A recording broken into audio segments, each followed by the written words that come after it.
8 years ago, my fiancé abandoned me the night before our wedding to run off with his wealthy boss and his daughter. Tonight, at a highly exclusive military ball, he smirked as he deliberately spilled his drink on my gown and announced that I was still just a useless paperwork clerk who needed to vacate the VIP section. He laughed loudly, claiming that leaving me crying in a cheap dress was the smartest business decision he ever made. 5 minutes later, everyone in the room instantly recognized walked straight toward me, and my ex-fiancé froze in sheer panic. Before I continue this story, let me know where you are watching from in the comments below. Hit like and subscribe if you have ever felt deeply underestimated by the people who should have loved you the most. My name is Hazel. I am 34 years old, and I am currently sitting in the grand ballroom of a historic luxury hotel in Washington, D.C. The atmosphere around me is thick with tension and the low hum of high-stakes negotiations. Crystal chandeliers cast a warm golden glow over tables covered in pristine white linen and expensive silver cutlery. Tonight is the annual Department of Defense Gala. It is an exclusive gathering where top-tier military officials mingle with the most powerful defense contractors in the nation.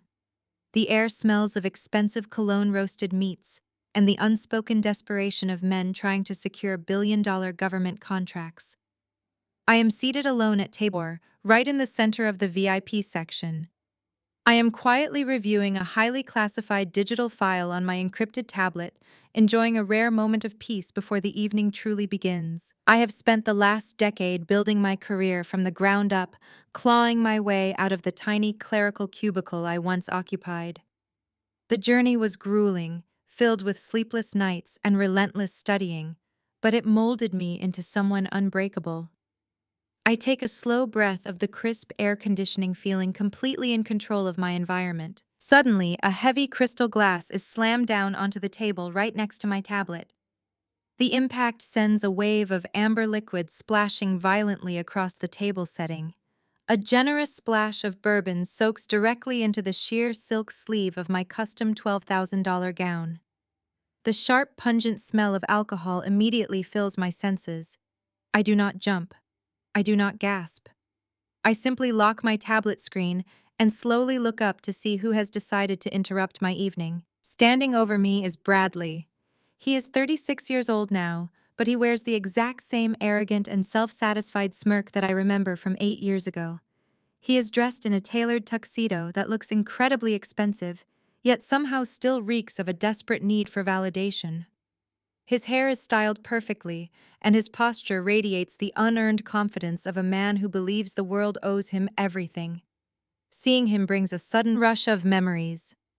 I remember the cold kitchen floor of our old apartment. I remember staring at the cheap lace wedding dress I had paid for by working double shifts while he was supposedly out networking for his career. I remember the sick feeling in my stomach when I found his hastily written note explaining that he was leaving me for a better opportunity. Bradley does not seem to notice the coldness in my eyes. He leans heavily against my table, making sure his voice carries to the surrounding defense contractors and military officials. He wants an audience. He wants to make a spectacle. "You are sitting in my wife and her assigned seat. Hazel," he announces loudly, his tone dripping with condescension. "I do not know whose coattails you rode to sneak into the VIP section, but you need to take your little paperwork clerk self back to the general admission tables near the kitchen. This area is for people who actually matter." He takes a sip from his glass, swishing the bourbon around his mouth before swallowing. "You know, seeing you sitting here trying to blend in with the elite is actually hilarious. It just proves that leaving you crying in that cheap wedding dress 8 years ago was the smartest business decision I ever made." The contractors at the adjacent tables pause their conversations. Forks are quietly set down on porcelain plates. Dozens of eyes turn toward us, watching the drama unfold. In the past, a public humiliation like this would have crushed me. The old Hazel would have apologized, gathered her things with trembling hands, and fled to the nearest restroom to cry. But the old Hazel died the night Bradley walked out the door. The woman sitting at table 4 is someone completely different. I do not flinch. I maintain absolute perfect eye contact with him as I calmly reach for a thick cloth napkin. I methodically and deliberately dab the drop of bourbon off the sleeve of my gown. I take my time letting the heavy silence stretch out, making him wait for my response. I can see a tiny flicker of uncertainty cross his face as my lack of emotional reaction unnerves him. He was expecting tears or a furious outburst. He was expecting the broken girl he left behind. Instead, he gets a woman who looks at him like he is nothing more than a minor inconvenience. Once my sleeve is dry, I set the napkin aside. I reach out and pick up the gold-embossed place card sitting in the center of my table setting. I turn it around and set it down firmly right in front of his bourbon glass. The heavy card stock features crisp, elegant lettering that catches the light from the chandeliers. It clearly reads reserved for Chief Director of Acquisitions. I am exactly where I belong. Bradley. I say, my voice smooth and perfectly level. It carries an icy authority that makes the contractors at the next table lean in closer to listen. But if you do not step away from my table immediately, you will not be able to afford the dry cleaning bill for this dress on that mid-level contractor salary of yours. Bradley stares at this place card. The color drains slightly from his cheeks, but his massive ego refuses to process the reality of the situation. He scoffs, shaking his head in denial. He thinks it is a trick. He thinks I must have stolen the card or moved to the wrong seat by mistake. He reaches out his hand to grab the place card, intending to throw it away and force me out of the chair. Before his fingers can touch the gold-embossed paper, a sharp and incredibly familiar voice cuts through the ambient noise of the ballroom. She is not leaving Bradley, but you might want to call security on her before she embarrasses our family again. I look up from my tablet. Walking toward us, linking her arm intimately through Bradley, and his elbow is my older sister, Monica. She is 37 years old and has been our family and their golden child since the day she was born. Monica has always craved high society status, and she clearly views Bradley as her ticket into this world. Seeing her standing there aligning herself with the man who destroyed my life 8 years ago is the ultimate betrayal. It is a public declaration that she values her social climbing far more than her own flesh and blood. Monica sneers down at me, her eyes full of toxic judgment as she tightens her grip on my ex-fiancé and his arm. She wears a shimmering silver evening gown that sweeps across the floor, demanding attention from everyone she passes. Her hair is perfectly coiffed into an elaborate updo that must have taken hours to assemble. From the time we were children, Monica made sure I knew my place. When I won academic awards, she would immediately demand our parents buy her a new car to celebrate her passing grades, and they always obliged. She thrived on making me feel small, and right now she is practically glowing with the satisfaction of trying to humiliate me in front of Washington's most elite crowd. God, Hazel, are you really still stalking him after all these years? Monica continues, her voice loud enough to echo across the entire VIP section. It is honestly pathetic. Mom and Dad warned me you would try to sneak in here and ruin this night for Vanguard Defense. Just look at you trying to pretend you belong at a table reserved for military directors. You have always been so desperate for attention. Have some dignity and leave before security drags you out the back doors. I look at my sister, taking in the sheer audacity of her presence. I do not raise my voice, but my gaze turns to absolute ice. You always were his biggest fan, Monica. It makes perfect sense that you are standing here defending him. You are the one who helped him pack his bags while I was at the church setting up the centerpieces for a wedding that was never going to happen. You even lent him your car to drive to the airport with his boss and his daughter. Monica laughs dismissively, tossing her hair over her shoulder. I did what I had to do for my career, Hazel. Bradley got me the consulting contract with Vanguard Defense. Family sacrifices for family. You were always just collateral damage to us. You need to accept that and walk away before things get worse for you. I smile coldly, tapping my encrypted tablet once more. That is a fascinating perspective, Monica, I reply, watching her expression slowly begin to change. Because according to the federal audit I just authorized this morning, that consulting contract is actually a shell corporation you and Bradley used to hide assets. How exactly are you planning to pay back the $400,000 you owe the government by midnight? Monica drops her champagne glass entirely. It shatters loudly against the marble floor, sending shards of crystal and expensive liquor flying in every direction. The sharp, familiar voice cuts through the ambient noise of the ballroom, making the fine hairs on the back of my neck stand up. I look up from the gold-embossed place card to see my older sister Monica, linking her arm intimately through Bradley and his elbow. She is 37 years old and has been our family and their golden child since the day she was born. Monica has always craved high society status, and she clearly views Bradley as her ticket into this world. Seeing her standing there aligning herself with the man who destroyed my life 8 years ago is the ultimate betrayal. It is a public declaration that she values her social climbing far more than her own flesh and blood. Monica wears a shimmering silver evening gown that sweeps across the floor, demanding attention from everyone she passes. Her hair is perfectly coiffed into an elaborate updo that must have taken hours to assemble. From the time we were children, Monica made sure I knew my place. When I won academic awards, she would immediately demand our parents buy her a new car to celebrate her passing grades, and they always obliged. She thrived on making me feel small, and right now she is practically glowing with the satisfaction of trying to humiliate me in front of Washington's most elite crowd. Monica glares down at me, taking a delicate sip of her champagne. Her eyes are full of toxic judgment as she tightens her grip on my ex-fiancé and his arm. Still stalking him after 8 years, Hazel, she asks, her voice loud enough to echo across the entire VIP section. It is honestly pathetic. Mom and Dad warned me you would try to sneak in here and ruin this night for Vanguard Defense. Just look at you trying to pretend you belong at a table reserved for military directors. You have always been so desperate for attention. Have some dignity and leave before security drags you out the back doors. The sheer audacity of her words hangs in the heavy air of the ballroom. For a brief second, Hazel, the sister who spent her entire life trying to earn a scrap of affection from a family that despised her, feels a familiar sting. I remember all those holidays where I was forced to sit at the far edge of the dining table while Monica was praised for simply existing. I remember my mother telling me to be more like Monica, to dress better, to speak softer, to stop being such a stubborn burden. But that sting vanishes as quickly as it arrives, replaced by the cold, hard certainty of the woman I have become. I do not raise my voice, but my gaze turns to absolute ice. I look directly into my sister, and her eyes refusing to let her look away. You always were his biggest fan, Monica. I say, my voice steady and completely devoid of emotion. It makes perfect sense that you are standing here defending him tonight. You are the one who helped him pack his bags while I was at the church setting up the centerpieces for a wedding that was never going to happen. I watch her expression carefully, waiting for the guilt that never comes. Instead, she just rolls her eyes, so I continue, making sure the surrounding contractors hear every single word.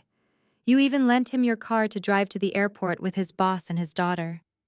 You knew I had spent my entire life savings on that wedding. You knew I was standing in a cold, drafty church waiting for a man who was already halfway to Maui. And you sat down at the rehearsal dinner and smiled in my face while you knew he was gone. You drank the champagne I paid for while helping him escape. I expect her to deny it, or at least show a shred of shame in front of the wealthy crowd. But Monica has never believed she is capable of doing wrong. In her mind, she is the hero of every story, and I am just an obstacle in her way. She laughs, a sharp, dismissive sound that cuts through the quiet murmur of the ballroom.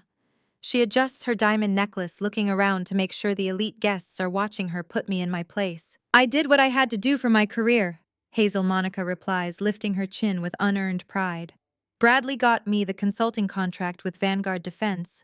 It was $1 million opportunity, and I was not going to let your little heartbreak get in the way of my future. Family sacrifices for family. You were always just collateral damage to us anyway.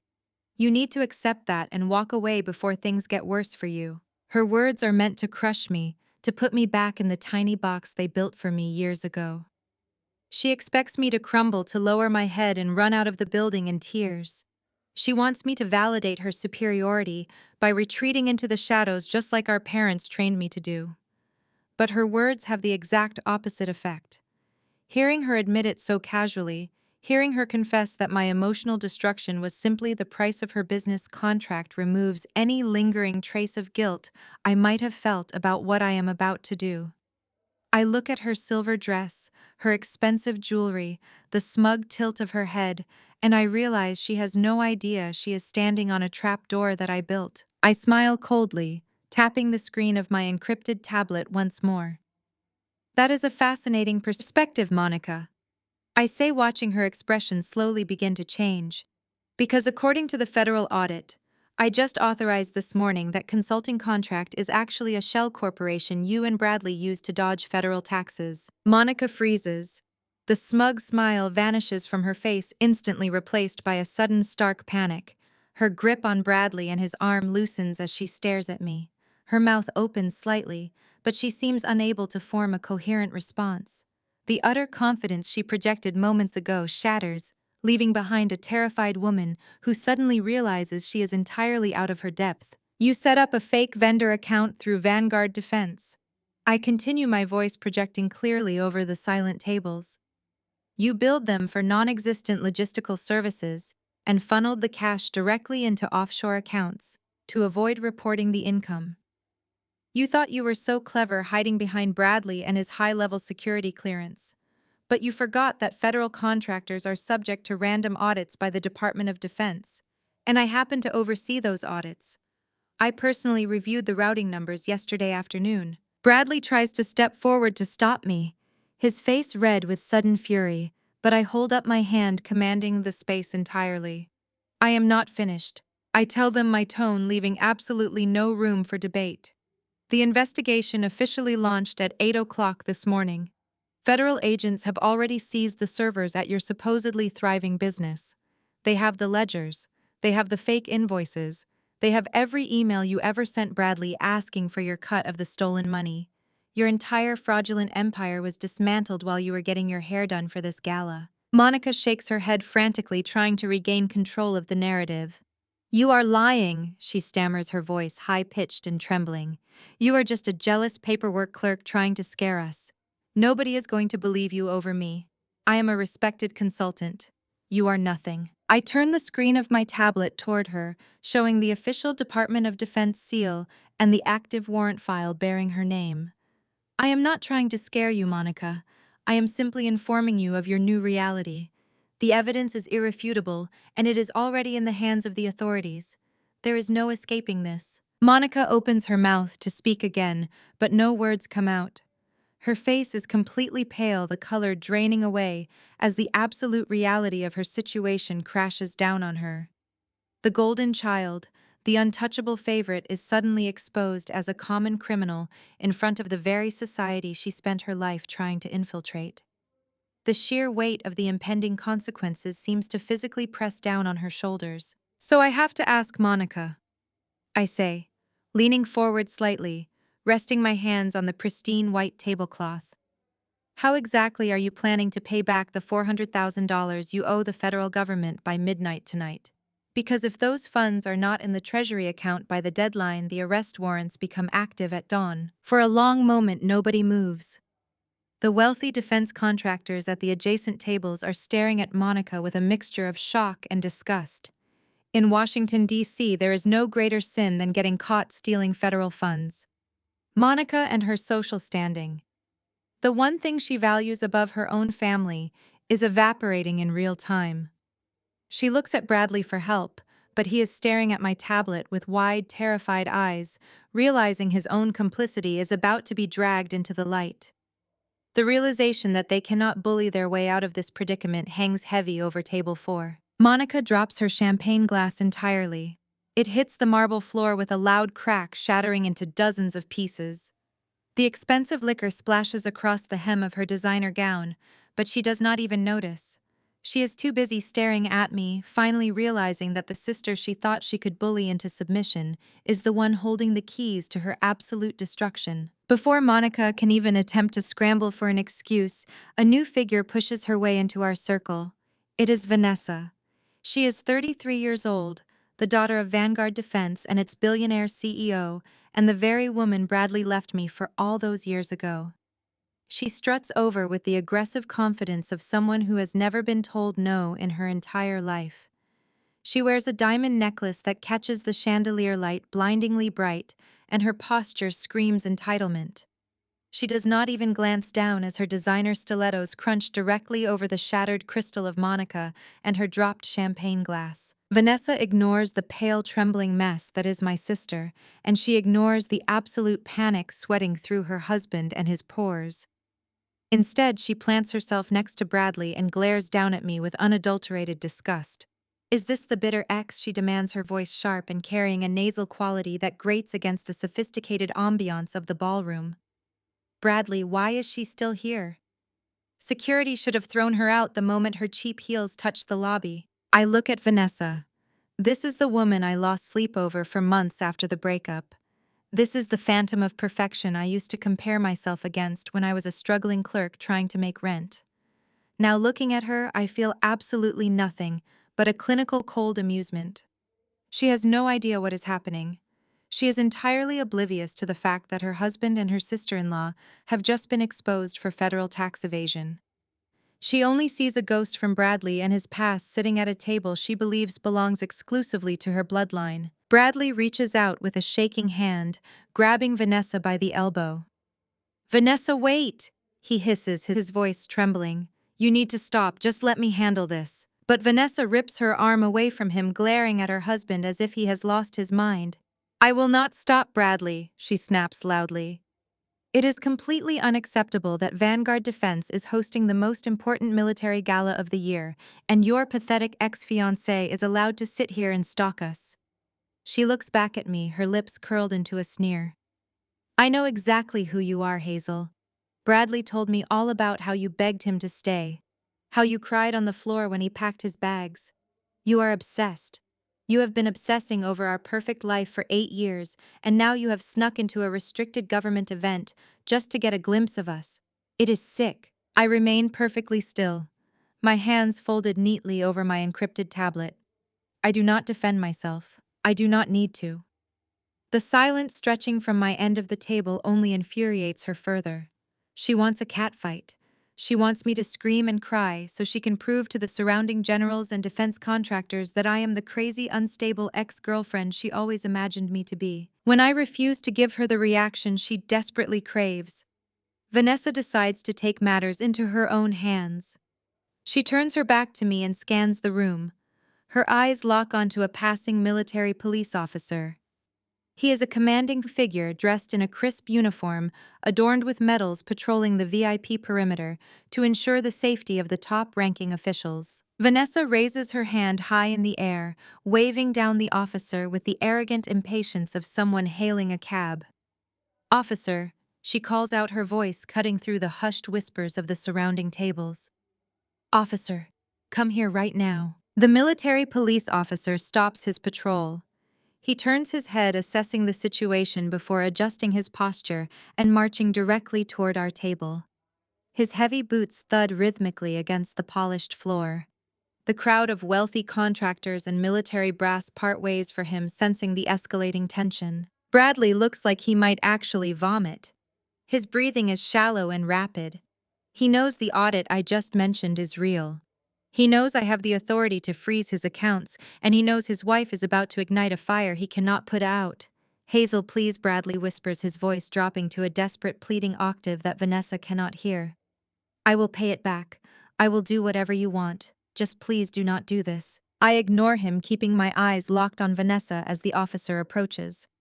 The MP stops a few feet away, resting his hand professionally on the radio clipped to his tactical belt. He looks at Vanessa, waiting for her to state the problem. Vanessa points a manicured, perfectly painted fingernail directly at my face. Officer, I need you to remove this woman immediately, she commands, her tone dripping with absolute authority. She is harassing my husband. She is a disgruntled ex-girlfriend who snuck into this event, and she is trespassing in a restricted defense contractor zone. I want her escorted out of the building, and I want her arrested for trespassing. My father is the CEO of Vanguard Defense, and he will not tolerate this kind of security breach. The surrounding guests go completely silent. You could hear a pin drop in the grand ballroom. Monica is still frozen, staring at the spilled champagne on the floor, completely unable to process the collapse of her social world. Bradley has his eyes squeezed shut, bracing for the impact of reality. Vanessa stands tall, a triumphant smirk spreading across her face. She looks down at me, waiting for the officer to grab me by the arm and drag me away. She is waiting for my humiliation. She is waiting for the final victory she believes she is owed. The stern military police officer steps forward. He closes the distance until he is standing squarely in front of my chair. But he does not reach for my arm. He does not ask for my identification. He does not even look at Vanessa. Instead, the officer snaps his body into rigid, perfect attention. He brings his right hand up in a sharp, blindingly fast motion and delivers a crisp, flawless salute. The sound of his heels clicking together echoes sharply across the silent room. Ma the officer says, his deep voice booming with absolute unwavering respect. The encrypted line to the Pentagon is secure. They are awaiting your final authorization on the Vanguard files. The words hang in the air, suspended like a guillotine over the table. Vanessa and her triumphant smirk vanishes instantly, replaced by a look of sheer open-mouthed shock. She stares at the officer, her brain completely unable to compute what she just witnessed. She looks from the officer to me and back to the officer, her manicured finger still pointing uselessly in the air. Bradley sags against the table, all the remaining color draining from his face.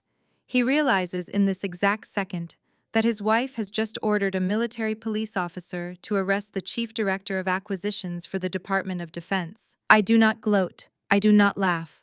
I simply look up at the officer and give him a single curt nod. "Thank you, Captain," I reply, my voice projecting clearly to the breathless audience surrounding us. "Tell them I will transmit the authorization code in 5 minutes. Stand by." "Yes, ma'am," the officer barks. He executes a perfect about-face and marches back to his post, standing guard just a few yards away, leaving a wake of total devastation at table 4. I slowly turn my attention back to Vanessa.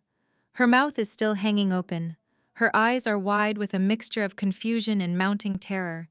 The elite guests at the neighboring tables who she just tried to impress are now staring at her with blatant secondhand embarrassment. She just tried to flex her father and his corporate money against a woman who holds the literal keys to the United States military budget. I pick up my water glass, taking a slow, deliberate sip before setting it down on the coaster. I look at Vanessa, offering her a smile so cold it could freeze the champagne on the floor. "I believe you were saying something about security throwing me out, Vanessa." I say, my voice calm and perfectly measured. "Please do go on. I would love to hear more about how your father and his company plan to handle this security breach." Bradley grabs Vanessa and her arm, yanking her backward. "Shut up, Vanessa," he hisses, his voice panicked and frantic.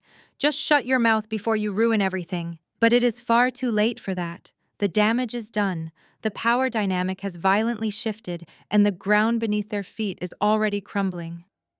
I sit back in my chair, running my fingers over the smooth edge of my tablet, perfectly comfortable in the silence they cannot seem to fill. I am no longer the terrified girl they left behind. I am the architect of their ruin, and the night is only just beginning. Vanessa struggles to find her voice. Her chest heaves as she looks at her husband, her eyes searching his panicked face for an explanation that makes sense. "Bradley," she whispers, her voice shaking, stripped of all its previous bravado. "Bradley, what is she talking about? Why did he salute her? Who is she?" Bradley cannot look her in the eye. He stares down at his expensive leather shoes, completely paralyzed by his own cowardice. He spent the last 8 years telling his wealthy new wife that I was a nobody, a sad little clerk who would never amount to anything. He built his entire marriage on the foundation of his own superiority. Now the lie has been laid bare in the middle of a ballroom filled with Washington's most powerful people. "Tell her, Bradley," I say, leaning forward slightly. "Introduce me properly. You were so loud a few minutes ago. Do not be shy now." Monica, who has been standing frozen like a statue, finally unfreezes. She tries to slowly back away into the crowd, attempting to distance herself from the radioactive blast radius of her brother-in-law and his collapsing life. But the VIP tables are packed too tightly, and the surrounding guests have formed a wall of silent spectators. There is nowhere for her to run. Vanessa steps away from Bradley, her perfectly manicured hands trembling. She looks at me, her gaze darting to the gold-embossed place card sitting on the table. The words "Chief Director of Acquisitions" finally register in her mind. I watch the precise moment her arrogance shatters. It is a beautiful thing to witness. The woman who just tried to order my arrest is suddenly calculating how much damage she has done to her family and their company. You are the director. Vanessa stammers, her voice barely a breath. But Bradley said you were just, he said you worked in the mailroom. People say a lot of things when they are trying to hide how small they really are. Vanessa, I reply, my tone even and unforgiving. Your husband is a fraud. My sister is a tax cheat. And you are standing in a puddle of spilled champagne trying to command a room that I own. I watch the tears of humiliation well up in Vanessa and her eyes. The profound embarrassment of her public tantrum is suffocating her. She is a woman who has relied entirely on her father and his wealth to shield her from consequences. But right now, in this exact moment, that wealth means absolutely nothing. She has picked a fight with the federal government, and she has done it in front of the very people Vanguard Defense needs to impress. I look back down at my tablet, dismissing her entirely. Her presence is no longer required. I have a $2 billion contract file waiting for my review and a room full of arrogant people who are about to learn a very hard lesson about the women they choose to underestimate. The suffocating silence that has fallen over table 4 is suddenly broken by a heavy, commanding voice echoing from the perimeter of the VIP section. A large man with silver hair and a custom-tailored tuxedo pushes his way roughly through the crowd of gaping defense contractors. It is Richard, the billionaire CEO of Vanguard Defense, and Vanessa's father. He is 60 years old and carries himself with the bullish aggression of a man who is accustomed to buying politicians and crushing his competitors before breakfast. Richard spots his daughter standing in a puddle of spilled champagne, with tears of profound humiliation welling in her eyes. His face darkens into a furious shade of red. He strides over, placing a protective hand on Vanessa and her shoulder before turning his predatory gaze toward me. He expects to see a threat. He expects to see a rival CEO or a four-star general giving his daughter a hard time. Instead, he looks down and his eyes narrow as a flicker of recognition crosses his harsh features. I remember you, Richard, booms his voice, designed to intimidate and dominate the space. You are the pathetic little clerk from the base. The one who came into my corporate office crying and begging me for a cash advance on Bradley and his paycheck just to fund a cheap wedding he did not even want. A collective gasp ripples through the surrounding tables. Richard smiles cruelly, feeding off the shock of the audience. He believes he has just delivered the killing blow. He believes he has exposed me as a desperate gold digger who is entirely beneath his notice. He steps closer to the table, slamming his heavy palms down onto the white linen. Listen to me carefully, little girl, he snarls, lowering his voice to a menacing growl that still manages to carry perfectly across the silent room. Vanguard Defense is signing a $2 billion contract with the United States military tonight. This is the culmination of years of my hard work and my political investments. We are celebrating the most lucrative defense deal of the decade. If you do not stand up, leave this ballroom right now and take your bitter jealousy with you. I will personally ensure you are permanently blacklisted from every single federal building in this country. You will never work in this city again. The air in the ballroom feels heavy, tight with anticipation. Bradley is trembling slightly, standing just behind his father-in-law, completely incapable of speaking up. Monica has pressed herself into the crowd, hoping to become invisible. Vanessa lifts her chin, regaining a fraction of her arrogance now that her powerful father has arrived to fight her battles. They are all waiting for me to break. They are waiting for the crushing weight of a billionaire and his threat to force me into submission. I do not break. I do not even blink. I reach out with slow, deliberate movements and pick up my crystal water glass. I take a calm, refreshing sip, letting the cold water soothe my throat. The contrast between Richard and his sweating, red-faced fury and my absolute stillness only amplifies the tension in the room. The military police officer remains standing at perfect attention nearby, a silent testament to the actual hierarchy of power in this room. I set the glass down on its coaster. The soft clink of the crystal is the only sound in the immediate vicinity. You cannot blacklist me from a grid my department controls, Richard. I say, my voice perfectly level and terrifyingly calm. You are operating under severely outdated information. I left the base clerical pool 7 years ago. I did not leave because I was fired. I left because I was promoted. I watch his eyes dart toward the gold-embossed place card sitting on the table. He reads the title, but his arrogant brain refuses to accept the reality of the words. I am the Chief Director of Acquisitions for the Department of Defense. I continue making sure my voice projects to every single military official and defense contractor within earshot. I run the oversight committee that audits every major federal defense contractor in the nation. I manage the blacklists, Richard. I do not fear them. Richard stares at me, his jaw tight. He lets out a short breath, but I do not give him the opportunity to interrupt.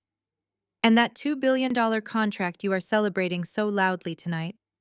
I ask, resting my hands on the table and leaning forward just enough to match his aggressive posture.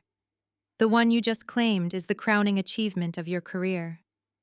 I pause, letting the silence stretch out, letting the fear finally begin to seep into the edges of his confident facade. I am the one who decides if it gets signed, Richard. I am the final signature on that paperwork. Without my direct authorization, your $2 billion contract is nothing more than a stack of useless paper. For a moment, Richard looks completely derailed. The wealthy contractors at the next table are whispering furiously among themselves. They all know the power of the Chief Director of Acquisitions. They all know that angering the head of that department is corporate suicide. But Richard is a man who has spent decades living in an echo chamber of his own wealth and superiority. He refuses to believe that a woman he once viewed as a pathetic clerk could possibly hold the strings to his empire. He throws his head back and laughs. It is an uproarious, booming laugh that echoes off the vaulted ceiling of the ballroom. He looks around at his wealthy peers, shaking his head, as if I have just told the most ridiculous joke he has ever heard. You, he demands, pointing a thick finger at my chest. You are a director. Please, do not make me laugh. You are just a bitter ex playing dress-up. You have absolutely no power over Vanguard Defense. My son-in-law handled the entire approval process himself. He assured me all the background checks were cleared weeks ago. Richard slams his hand on the table again, grinning with absolute malicious triumph. The federal funds are already in escrow, Hazel. The deal is done. You are too late to ruin anything. I look past Richard directly at Bradley. My ex-fiancé looks like he is about to collapse. His skin is the color of ash and sweat is visibly beading on his forehead. He is swallowing hard, his eyes darting frantically between me, Richard, and the ballroom exit. He knows exactly what is on my tablet. He knows exactly what I found during my audit of his files. I turn my attention back to the billionaire CEO. I let a chilling, predatory smile spread across my face. It is a smile devoid of any warmth or mercy. It is the smile of a woman who has finally cornered her prey after 8 years of waiting. Are they? I ask, my voice dropping to a deadly whisper that cuts through his arrogant laughter. Are the funds really safely secured in escrow, Richard? Richard stops laughing. The utter certainty in my voice finally pierces his armor. He looks at me, and then he slowly turns his head to look at his son-in-law. I tap my fingers lightly against the edge of my encrypted tablet, keeping my eyes locked on the sweating billionaire. Did Bradley tell you exactly how he managed to secure those escrow funds? Did he happen to mention the financial stress test the military requires for all top-tier contractors? Because I am looking at the unredacted ledgers right now, Richard, and I think you and I need to have a very serious conversation about fraud. I slide my encrypted tablet across the pristine white linen tablecloth. It glides smoothly over the damp spots where the bourbon spilled, coming to a stop just inches from Richard and his clenched fists.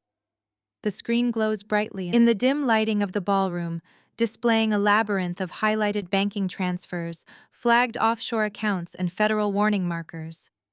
I keep my hand resting lightly on the table, completely relaxed, while the 3 people standing around me begin to feel the oxygen leave the room. Bradley did not pass the military financial stress test. Richard Fiancé, my voice carrying a quiet but absolute authority. He failed it miserably. You see, the Department of Defense does not just hand over $2 billion of taxpayer money without looking under the floorboards of your company. We check every single asset. We trace every single wire transfer. And when my team dug into Vanguard Defense, we found a massive bleeding hole right in the center of your executive accounts. He forged your signature to borrow $30 million from an offshore shadow lender. Richard stares at me, his face flushing a dangerous shade of crimson. He is a man used to giving orders, not receiving federal ultimatums. He opens his mouth to shout to deny the accusation to call for his security team, but the sheer confidence in my posture makes him hesitate. He looks down at the glowing screen of the tablet. I did it because he gambled away his Vanguard stock options 3 years ago. I continue making sure my words pierce through the ambient noise of the gala. He needed liquid cash to cover his tracks, and to keep funding the lavish lifestyle he used to convince you he was a competent businessman. He sold out your company to illegal lenders just to keep up appearances. Vanessa drops her hands to her sides. Her jaw falls slack. She turns completely pale, her expensive spray tan suddenly looking artificial and sallow against her bloodless skin. The arrogant billionaire heiress who just tried to have me arrested is suddenly looking at her husband like he is a complete stranger. She grabs Bradley by the arm, her manicured nails digging fiercely into the fabric of his tailored tuxedo jacket. Bradley, what is she talking about? Vanessa demands, her voice shrill and trembling, with a sudden overwhelming panic. You told me you sold that stock to buy our vacation home in Cabo.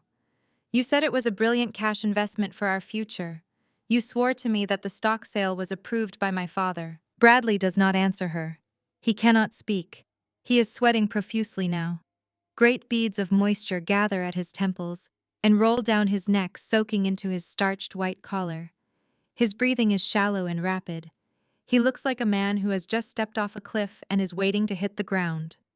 His eyes dart frantically around the VIP section, as if expecting federal agents to rappel from the chandeliers and tackle him to the marble floor. He realizes the entire life he built on lies and manipulation is disintegrating in real time. Do not look at that, Richard Bradley gasps, his voice cracking with pure desperation. It is fake. She is just trying to frame me because she is bitter. I swear to you, Richard, it is a complete lie.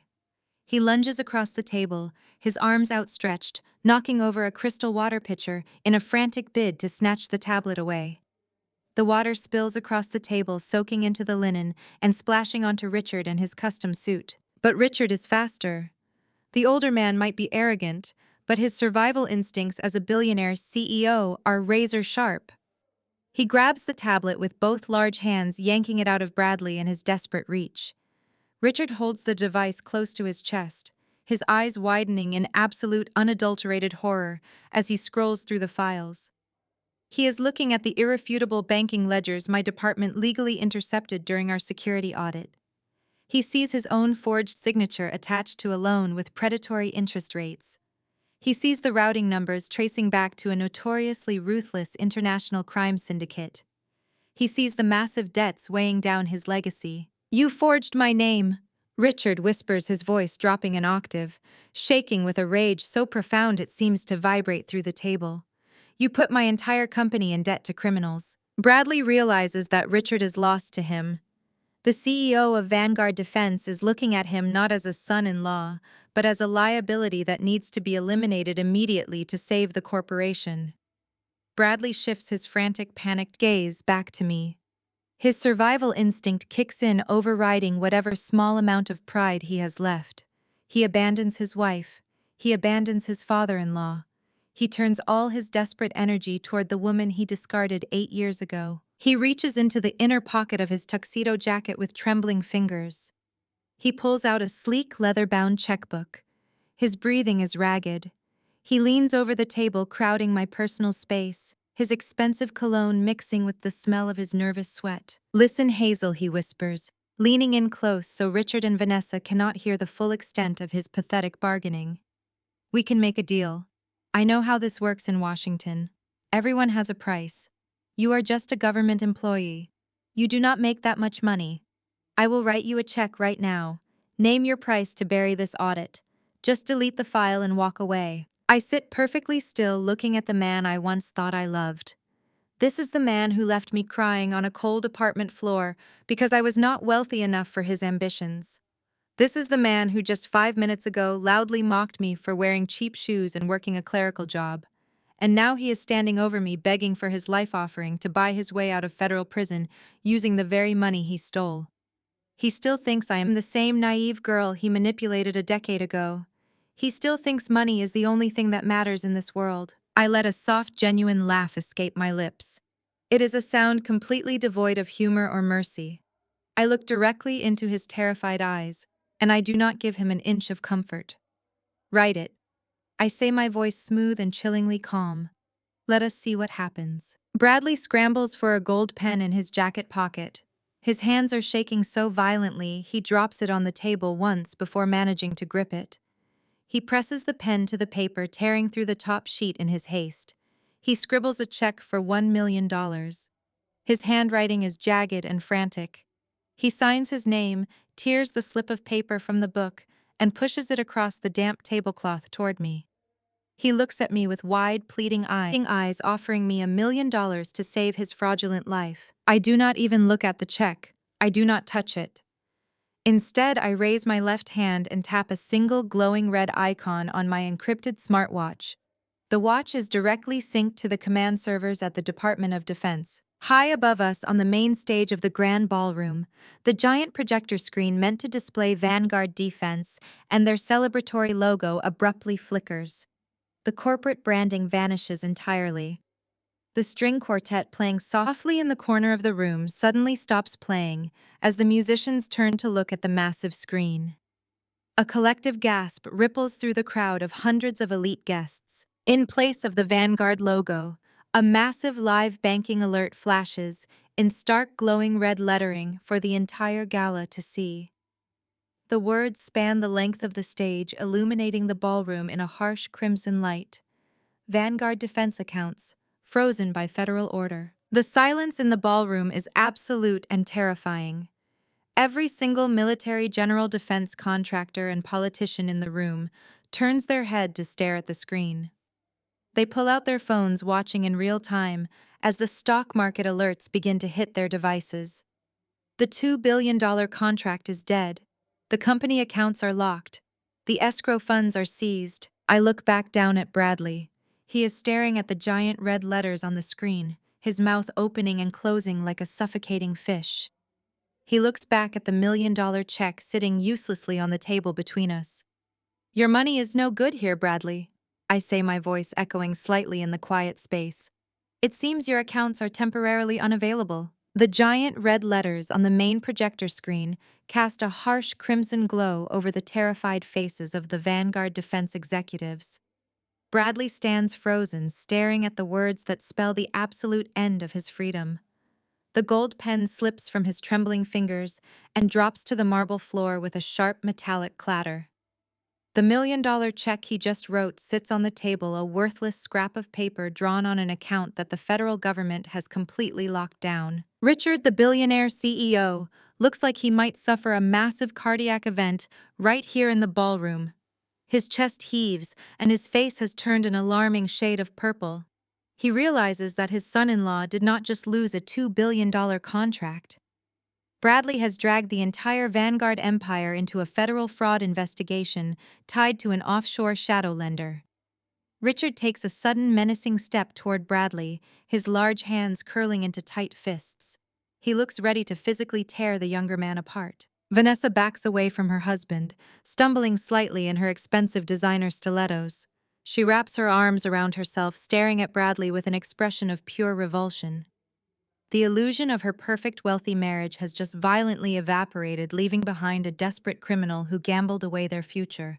And then there is Monica. My sister stands at the edge of the table, her silver evening gown suddenly looking ridiculous and out of place. The smug, arrogant confidence that she wore like a crown all evening has completely vanished. She is staring at the projector screen, and the reality of the situation is finally penetrating her deep-seated narcissism. Her fake consulting firm, the one she used to funnel cash and dodge taxes, is directly tied to Bradley and his offshore accounts. If Bradley goes down for federal fraud, she goes down with him. The federal agents have already seized her servers. They have her ledgers. There is no charm or manipulation that can save her from a Department of Defense audit. Monica begins to hyperventilate. Her breaths come in short, shallow gasps. She looks at me, her eyes wide with a wild, frantic terror. She realizes that she cannot bully me. She realizes that Richard and his billions cannot protect her.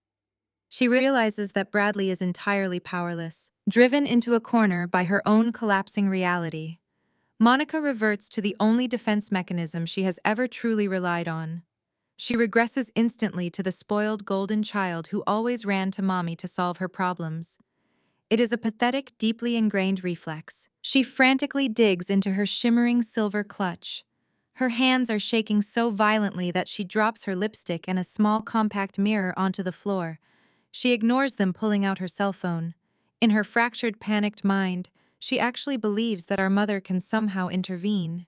She believes maternal authority can override a federal investigation. Monica jabs at the screen and hits the speakerphone button. She holds the device up in front of her like a weapon, a desperate shield against the consequences of her own actions. The ringing of the phone cuts through the heavy, suffocating silence that has enveloped Table 4. The surrounding defense contractors, military generals, and corporate elites watch in complete bewilderment as this bizarre domestic drama unfolds in the middle of a corporate takedown. The call connects on the third ring. Mom. Monica screams into the phone, her voice high-pitched and cracking with hysteria. Mom, Hazel is here trying to ruin my business and frame Bradley. Tell her to back off. For a fraction of a second, there is silence on the other end of the line. Any normal parent would ask for context. Any rational human being would question why their supposedly successful daughter is screaming about being framed at a military gala. But our mother has never been rational when it comes to Monica. Her maternal programming engages instantly, operating exclusively to protect her favorite child and crush the scapegoat. The familiar voice rings out over the speaker, harsh, grating, and utterly condescending. It is the exact same tone she used when I was 10 years old and wanted a new winter coat. It is the same tone she used when I was 20, trying to explain why my college major mattered. It is the sound of a lifetime of aggressive, unwavering favoritism, broadcasted directly to the highest-ranking military officials in Washington. Hazel, stop this embarrassing tantrum. Immediately. My mother commands, the sheer volume of her voice distorting slightly through the small speaker. The billionaires and generals at the adjacent tables exchange incredulous looks. They are watching the chief director of acquisitions for the Department of Defense, a woman who just froze the assets of a major corporate empire, being scolded like a disobedient toddler. The absurdity of the situation is profound.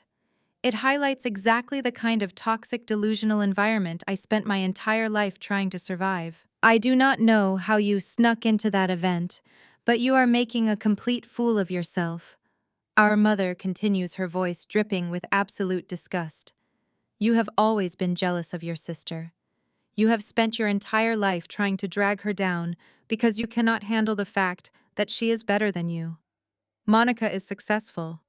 Monica bought my house for me. She takes care of this family. Monica holds the phone higher, a desperate glimmer of triumph flashing in her tear-filled eyes. She looks at me, hoping that our mother and her cruel words will magically shrink me back down into the terrified little girl I used to be. She is hoping that public maternal rejection will break my spirit and make me drop the investigation. You are a bitter, lonely failure. My mother spits the words meant to inflict maximum emotional damage. You have always been a disappointment to me, Hazel. Now apologize to Bradley right this instant and leave that building before you humiliate us any further. The line goes quiet, save for the heavy breathing of my sister. Monica lowers the phone slightly, her chest heaving, expecting me to crumble. She expects me to lower my head, apologize to the room, and run out the back doors in tears, just like our mother commanded. I remain perfectly seated. I rest my hands on the white tablecloth, my posture completely relaxed. I look at the phone in Monica and her trembling hand, and then I look up into my sister and her terrified, desperate eyes. The venomous words that once would have shattered my heart now feel entirely weightless. They are the desperate ravings of an enabler who has no idea that the world has fundamentally changed. I lean forward slightly, closing the distance between myself and the phone microphone. I do not raise my voice. I do not yell. I speak with the cold, clinical precision of a surgeon making a final cut. Monica did not buy your house, Mom, I say, my voice projecting clearly over the speaker, carrying a calm authority that slices directly through her delusional narrative. Monica gasps, stepping backward. Her eyes widen to impossible proportions. The tiny fraction of triumph she had managed to scrape together shatters into a million irreparable pieces. She shakes her head frantically, silently begging me not to say the words. But I am entirely finished with keeping their secrets. She took out a predatory reverse mortgage in your name 5 years ago. I continue making sure every single person at the table hears the exact financial mechanism of her betrayal. She used your home as collateral to borrow money at extortionate interest rates just to fund her failing shell company. She forged your signature on the banking documents and drained the equity dry to pay for the designer clothes and the luxury cars she uses to pretend she is successful. I can hear a sharp intake of breath on the other end of the line. The heavy, commanding presence of my mother suddenly vanishes, replaced by a thin, terrified silence. The bank was going to foreclose on you 48 months ago, I state, laying out the facts with merciless clarity. The eviction notices were already printed. I have been secretly paying the monthly premiums out of my own salary for the last 5 years to keep you from being thrown out onto the street. I am the reason you have a roof over your head. I am the reason you were not evicted. Monica has not contributed a single dime to your survival. She simply stole your future to fund her fraud. Monica is trembling so violently, she looks like she might shake apart. The phone nearly slips from her grasp. Vanessa is staring at my sister with open disgust, completely repulsed by the reality of the woman she allowed into her elite social circle. Richard is watching the exchange with cold, calculating eyes, recognizing that the entire family structure of his son-in-law is built on a foundation of absolute rot. I pause, letting the crushing weight of the truth settle over the open phone line. I want my mother to fully process the reality of her golden child. I want her to understand exactly who has been protecting her and who has been destroying her. Check your mailbox tomorrow morning, Mom, I say, my voice dropping to a low, definitive whisper that signals the absolute end of my familial obligations. I stopped the premium payments today. The foreclosure process resumes on Monday. I do not wait for a response. I do not want to hear her cry or make excuses. I reach out across the table, extending a single finger, and firmly press the red end call button on Monica and her illuminated screen. The line goes dead. The sharp beep of the disconnected call echoes loudly in the quiet ballroom. Monica stares at the blank screen of her phone. The device falls from her hand and clatters against the marble floor, landing next to Bradley and his discarded gold pen. Her legs give out entirely. She collapses into the empty chair next to her, burying her face in her hands. She does not sob or scream. She sits in absolute catatonic shock. The reality of her situation has finally crushed her completely. She is facing federal prison for tax evasion, and she has just rendered our mother entirely homeless and destitute. The golden child has been exposed as a parasite, and there is no one left in the world to protect her. The sharp clatter of Monica dropping her phone onto the marble floor echoes like a gunshot in the stagnant air of the ballroom. She sits slumped in the gilded banquet chair, completely paralyzed by the reality that she has just bankrupted our mother and destroyed her own life. The surrounding crowd of four-star generals and billionaire defense contractors remains utterly transfixed. Nobody speaks. Nobody reaches out to comfort her. In Washington, high society weakness is a contagion, and nobody wants to catch the federal plague that has just infected Table 4. Vanessa watches my sister crumble. For a fleeting second, I expect to see a flicker of empathy cross the heiress and her perfectly contoured face. Instead, her expression hardens into a mask of pure defensive revulsion. Vanessa has spent her entire life existing at the very apex of the social pyramid, shielded from consequence by her father and his limitless wealth. She refuses to accept that a woman she views as common, a woman who used to fetch coffee for the base commanders, is dismantling her reality piece by piece. Vanessa needs to regain control. She desperately needs to reestablish the social hierarchy that dictates she is the superior woman. She cannot argue with the federal audit. She cannot comprehend the offshore shadow lenders or the seized escrow accounts. So she attacks the only thing she truly understands. She attacks my perceived romantic humiliation. Vanessa steps over Monica and her discarded phone, entirely ignoring my sister. She squares her shoulders and juts her chin forward. She raises her left hand high in the air, spreading her fingers wide so the massive engagement ring on her left hand catches the brilliant light of the crystal chandeliers overhead. The stone is obnoxiously large, a vulgar display of wealth designed specifically to incite envy. You are just jealous. Hazel Vanessa snarls, her voice shrill and echoing with a desperate nasal edge. She thrusts her hand closer to my face, practically shoving the sparkling rock across the white tablecloth. You are making all this up. You are staging this entire ridiculous federal audit because you cannot handle the fact that Bradley upgraded to me.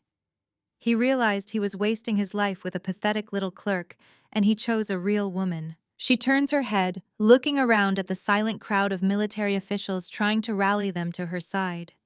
She wants them to see me not as a powerful director of acquisitions, but as a scorned, hysterical ex-girlfriend throwing a temper tantrum. I bought me a flawless 5-carat diamond. Vanessa continues, her voice rising in pitch as she turns her venomous glare back to me. A custom-cut flawless diamond from Tiffany. And what did he give you? He gave you a cubic zirconia. You wore a piece of cheap glass on your finger for 2 years, and you were too stupid to even notice. You are just a bitter, lonely woman who wants to destroy our happiness because you have none of your own. I do not flinch. I do not look away. I simply stare at her outstretched hand, observing the frantic trembling of her manicured fingers. The silence in the ballroom deepens. The elite guests are waiting for my reaction, expecting me to blush or falter under the weight of such a personal, vicious attack. They expect the old Hazel to surface, the girl who used to cry in the break room when the other girls mocked her thrift store shoes. I reach out and pick up my crystal water glass. I take a slow, measured sip, letting the cool liquid wash down my throat before setting the glass back onto its coaster with a deliberate, quiet thud. I look directly into Vanessa and her frantic wide eyes. I return the cubic zirconia to the mall kiosk. He bought it from Vanessa. I say, my voice perfectly level, carrying an icy, absolute calm that instantly lowers the temperature in the room. I watch a momentary flicker of confusion cross her face. She expected me to deny it. She expected me to be ashamed. I took it to a jeweler downtown the day after I caught him packing his bags. I continue, making sure every word enunciates clearly over the silent tables. The man behind the counter looked at me with profound pity when he told me the metal was cheap nickel and the stone was worthless glass. I pawned it for $40. It was barely enough to fill the gas tank of my rusted sedan. But that $40 was the best investment I ever made. It paid for the gas I needed to drive to my first interview at the Department of Defense. That cheap piece of glass is the reason I am sitting here today, holding the leash to your entire corporate empire. Vanessa sneers, trying to maintain her posture of absolute superiority. It is a pathetic story for a pathetic woman, she snaps, tossing her blonde hair over her shoulder. But it does not change the fact that I am wearing a flawless 5-carat diamond, and you are sitting there with nothing. I tilt my head slightly, resting my elbows on the table and lacing my fingers together. I look at the massive stone sparkling on her finger. I study it with the clinical, detached precision of a federal auditor examining a fraudulent invoice. But your ring, I say, my voice dropping to a deadly, chilling register. That is not a flawless diamond, Vanessa. That is a lab-grown moissanite. Vanessa freezes. Her hand remains suspended in the air, but the arrogant rigidity in her posture shatters. The smug superiority vanishes from her face, replaced by a sudden, stark, hollow panic. When my department initiated the security audit on Vanguard Defense, we had to run a full asset trace on your husband because of his high-level military clearance. I explain, keeping my eyes locked onto hers, refusing to let her look away from her own destruction. We pulled his banking records. We pulled his credit reports. And we pulled his collateral history. Bradley pawned your actual engagement ring 6 months ago. I watch the breath catch in her throat. She opens her mouth, but no sound comes out. The wealthy defense contractors, standing in the surrounding circle, begin to murmur among themselves, their eyes darting between Vanessa and her ring, and Bradley, and his sweating, terrified face. I took it to a discreet broker in Georgetown. I continue laying out the facts with merciless, surgical precision. He needed liquid cash immediately. Not to buy a vacation home in Cabo, not to invest in a brilliant new tech startup. He pawned your flawless diamond to pay off a black market gambling debt. He owed $300,000 to the same offshore shadow lenders who hold the note on his fraudulent corporate loan. They threatened to break his legs, Vanessa. They threatened to put him in a hospital. I gesture toward her left hand with a slight nod of my head. He swapped the real diamond for a cheap lab-grown fake, while you were getting a chemical peel at the country club, I state, delivering the final crushing blow. You have been walking around Washington high society for half a year, flashing a piece of worthless synthetic rock, bragging about a love story that does not actually exist. Your entire marriage is a forgery, Vanessa, just like your ring. The color drains entirely from Vanessa, and her face leaving her looking like a wax mannequin. The absolute certainty in my voice, the specific, undeniable details of the Georgetown broker, and the black market debt strip away any possibility of denial. She knows I have the federal clearance to see every single financial transaction her husband has ever made. She knows I am telling the absolute truth. The heavy, blinding ring suddenly seems to burn her skin.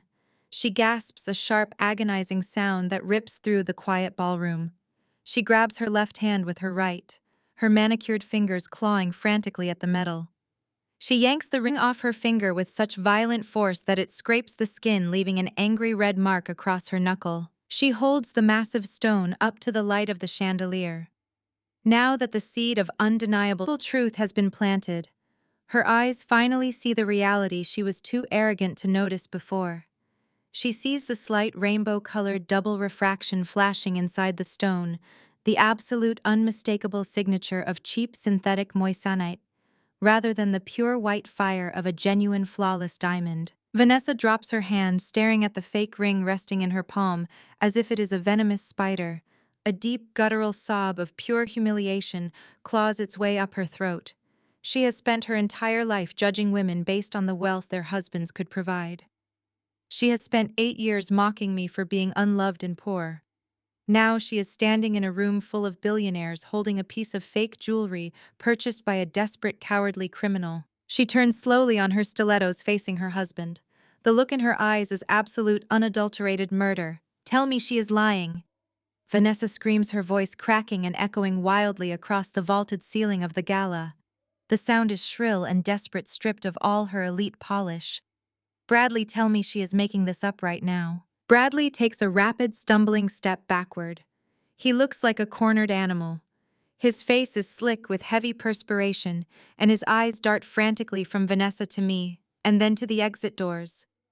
He opens his mouth, stammering, trying to formulate a lie that can somehow save him from the absolute inferno engulfing his life. Nessa, he chokes out, holding his hands up defensively, his palms slick with sweat. Nessa, baby, please, just listen to me. I can explain. It was just a temporary thing. I was going to get it back. I swear I was going to buy it back. His stammering, pathetic confession is the final nail in his coffin. He cannot even formulate a cohesive lie. His cowardice is broadcast to the entire room.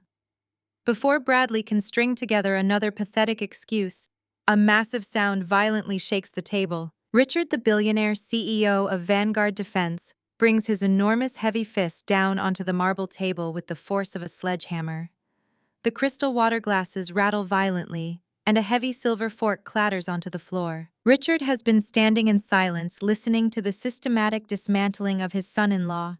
He has listened as his corporate empire was tied to offshore syndicates. He has watched his golden daughter be publicly humiliated and exposed as a fool wearing fake jewelry. The billionaire realizes that Bradley is not just a failure. Bradley is a parasite who has infected his family and his legacy. Richard turns his massive frame toward Bradley.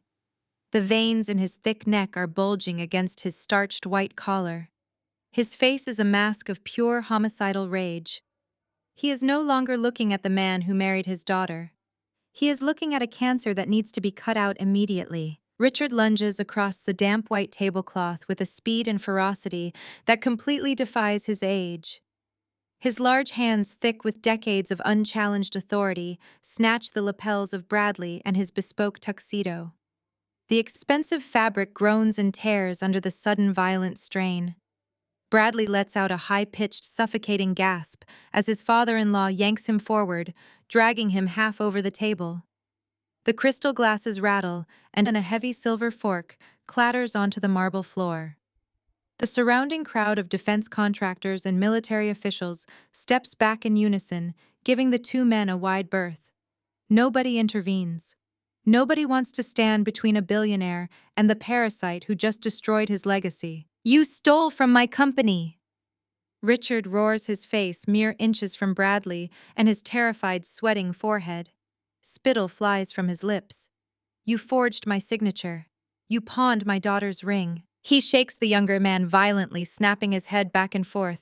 Bradley grabs blindly at Richard and his wrists, his fingers slipping on the expensive silk cuffs of the CEO. He makes a pathetic whimpering sound deep in his throat, completely paralyzed by the physical assault. Vanessa stands frozen just a few feet away, clutching her bare left hand to her chest. She watches her father manhandle her husband, and she does absolutely nothing to stop it. The look of pure vindictive satisfaction on her face confirms what I have always known. She never loved him. She only loved the obedient accessory he pretended to be. Richard shoves Bradley backward with a sudden explosive burst of strength.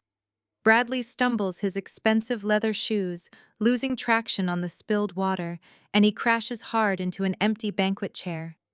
The chair tips over, sending him sprawling onto the floor in a tangled mess of limbs and wrinkled formal wear. Richard stands over him, his chest heaving. He stares down at the man he trusted to help run his empire, viewing him now as nothing more than a highly toxic liability. The CEO straightens his posture, pulling his jacket down and adjusting his silk tie with shaking hands. He is a survivor. He has spent 30 years navigating the ruthless, cutthroat world of federal defense contracting.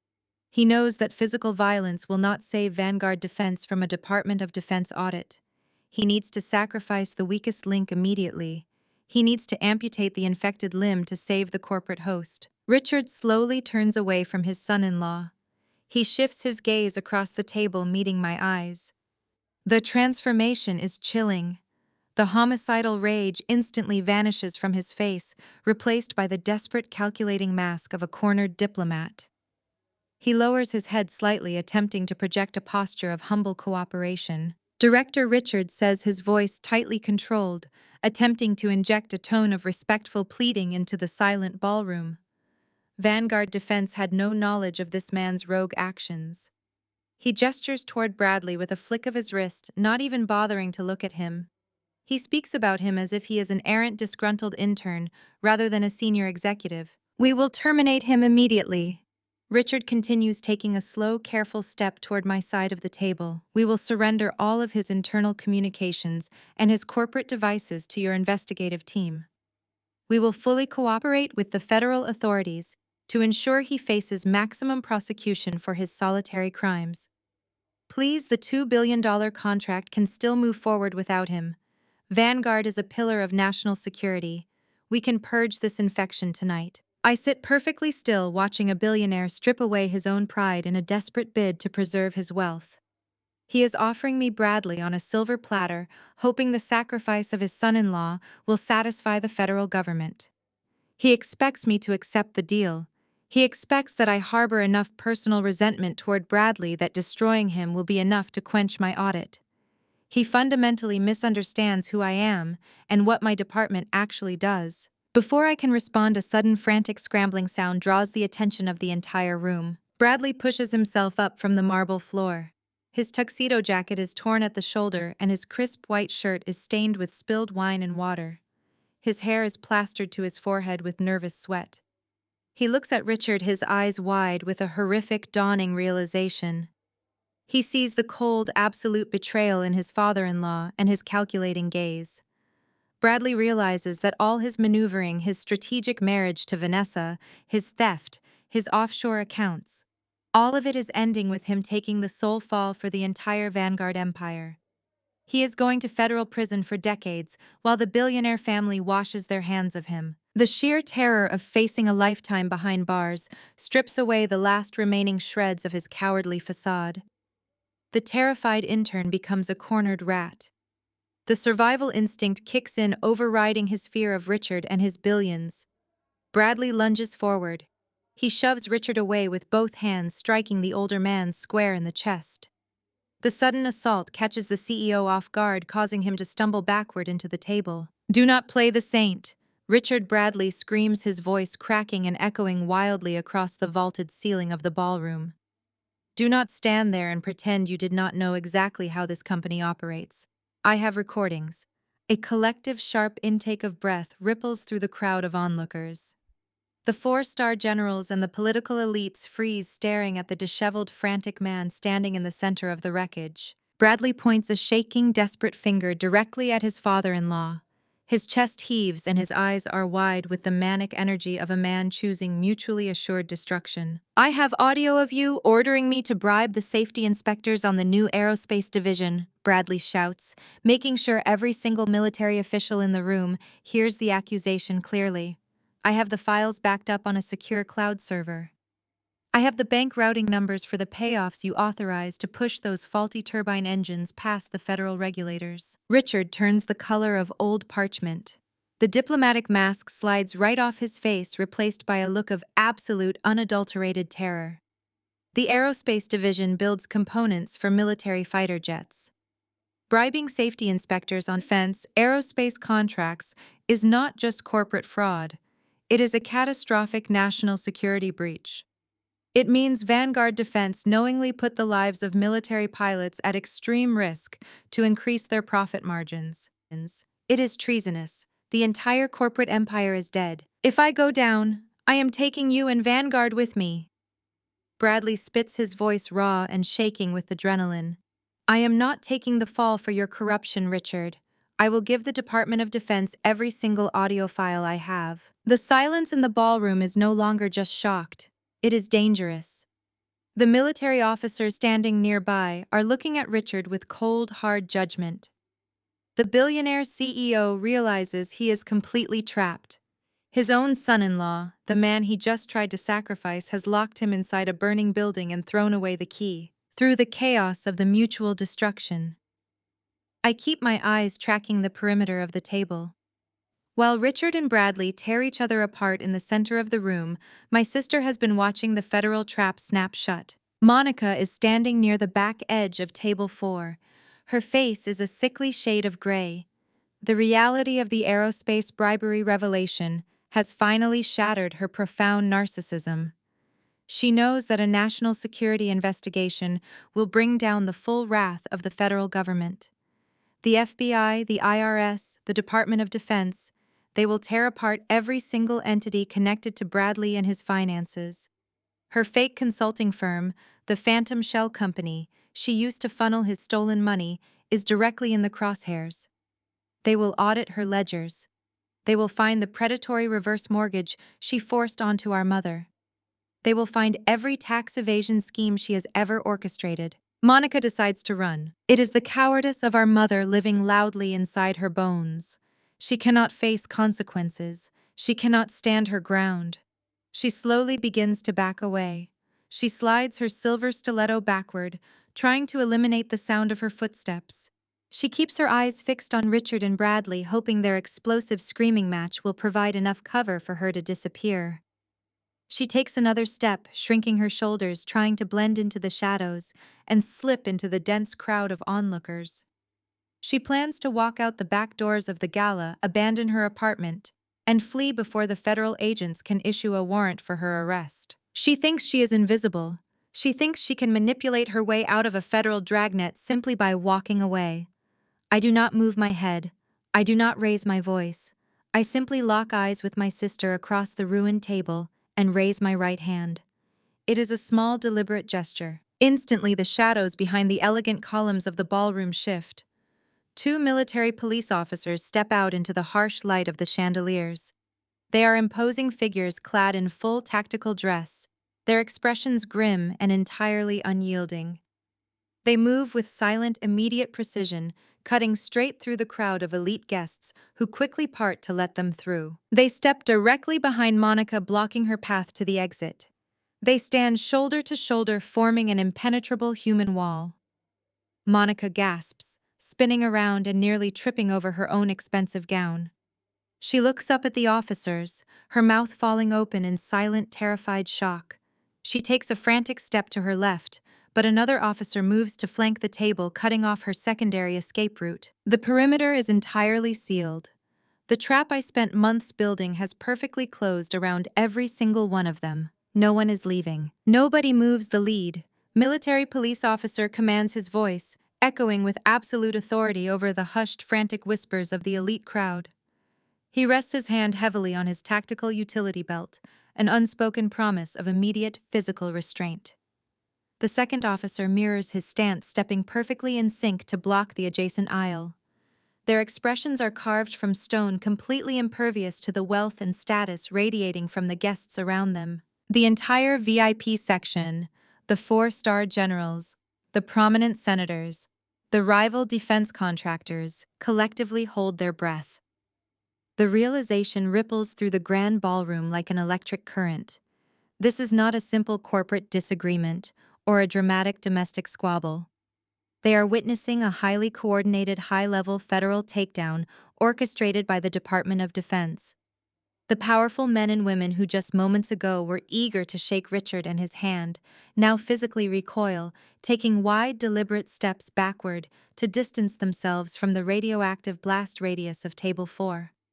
No one wants to be caught in the background of a photograph with a defense CEO about to be indicted for treasonous bribery. Richard looks around at the retreating faces of his peers. These are politicians he funded, generals he golfed with, corporate board members he enriched. They are looking at him as if he is already wearing a federal prison uniform. The billionaire slowly lowers himself into his banquet chair, the fight completely draining out of his massive frame. He is a man who has controlled every single variable in his life for 3 decades, and he suddenly realizes he has absolutely no leverage left. The aerospace bribery alone will dismantle his legacy, liquidate his offshore assets, and guarantee he dies behind bars. He places his head in his heavy hands, the picture of total, irreversible defeat. Vanessa, however, refuses to surrender quietly. The reality of losing her extreme wealth, her elite status, and her flawless synthetic ring sends her into a spiraling, hysterical panic. She cannot process the fact that her husband and her father are facing federal charges. She only knows that she needs a target, a shield, to deflect the crushing weight of the humiliation raining down on her. Her frantic, wide eyes dart around the enclosed perimeter of Table 4 before locking onto the cowering, trembling figure of my sister. Vanessa lunges forward, her expensive stilettos clicking sharply against the polished marble. She points a manicured, accusing finger directly at Monica, her face twisted into a mask of tear-streaked desperation. "It was her!" Vanessa screams, crying hysterically, her voice cracking with pure terror. "Monica was the one funneling the money out. Bradley told me everything. He told me she was his bagman. She set up the shell companies and ran the offshore accounts to hide the cash. She is the criminal here. Arrest her." The accusation strikes Monica like a physical blow. The elegant, sophisticated socialite facade she spent years carefully curating violently disintegrates in an instant. She is no longer the successful entrepreneur looking down her nose at her clerical sister. She is a trapped, terrified accomplice being thrown to the wolves by the very woman whose approval she desperately craved just an hour ago. Monica shrieks a raw, guttural sound completely devoid of her usual polished charm. She lunges at Vanessa, shoving the blonde heiress hard in the chest with both hands. Vanessa stumbles backward, her arms flailing as she collides with the edge of the dining table, sending crystal water glasses crashing to the floor in a shower of shattered glass and expensive champagne. "I only did what Bradley told me to do." Monica screams, her voice ragged and echoing loudly through the silent ballroom. She points frantically at Bradley, who is currently shrinking back against the wall, trying to make himself entirely invisible. He said Vanguard was untouchable. He swore the military contracts would cover everything and that nobody would ever look at the subledgers. He promised me a 10% cut of the offshore loans if I cooked the books for his consulting firm. The absolute shamelessness of the confession hangs heavily in the stale air. Monica is so paralyzed by the fear of federal prison that she is freely admitting to international money laundering and wire fraud in a room filled with law enforcement and high-ranking government officials. She is confirming every single detail of my financial audit without needing a single day in a federal court. Bradley shakes his head wildly, holding his hands up in a pathetic attempt to silence her. "Shut up, Monica," he hisses, his voice trembling with cowardly panic. "You are making it worse. Just shut your mouth before you ruin everything." But Monica is far beyond logic or self-preservation. "You ruined my life, Bradley," she wails, lunging toward him, now her hands curled into tight claws. "You told me Hazel was just a useless clerk. You said she was stupid. You said we could use my mother and her house for equity and nobody would ever find out. You lied to me about everything." One of the military police officers steps forward smoothly, intercepting Monica before she can physically assault Bradley. He grabs her by the upper arm, his grip firm and unyielding, spinning her around and forcing her to stand completely still. Monica thrashes against his hold for a brief second before the sheer futility of her situation crashes down on her.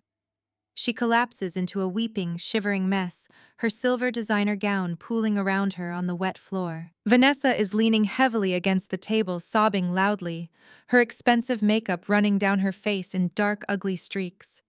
She is mourning her lost fortune, her confiscated assets, and her destroyed social standing. Bradley is backed into a corner, hyperventilating, his eyes darting frantically, looking for a non-existent escape hatch. Richard remains seated, staring blankly at the ruined tablecloth, a billionaire reduced to absolute ruin by his own blinding arrogance and the reckless greed of his chosen successor. I remain in my seat, my hands folded neatly on the table. The harsh crimson light from the projector screen, spelling out the frozen Vanguard accounts, washes over the scene, bathing the four of them in the color of their own destruction. I watch them tear each other apart, turning on one another the exact moment their false security is breached. There is no loyalty among them. There never was.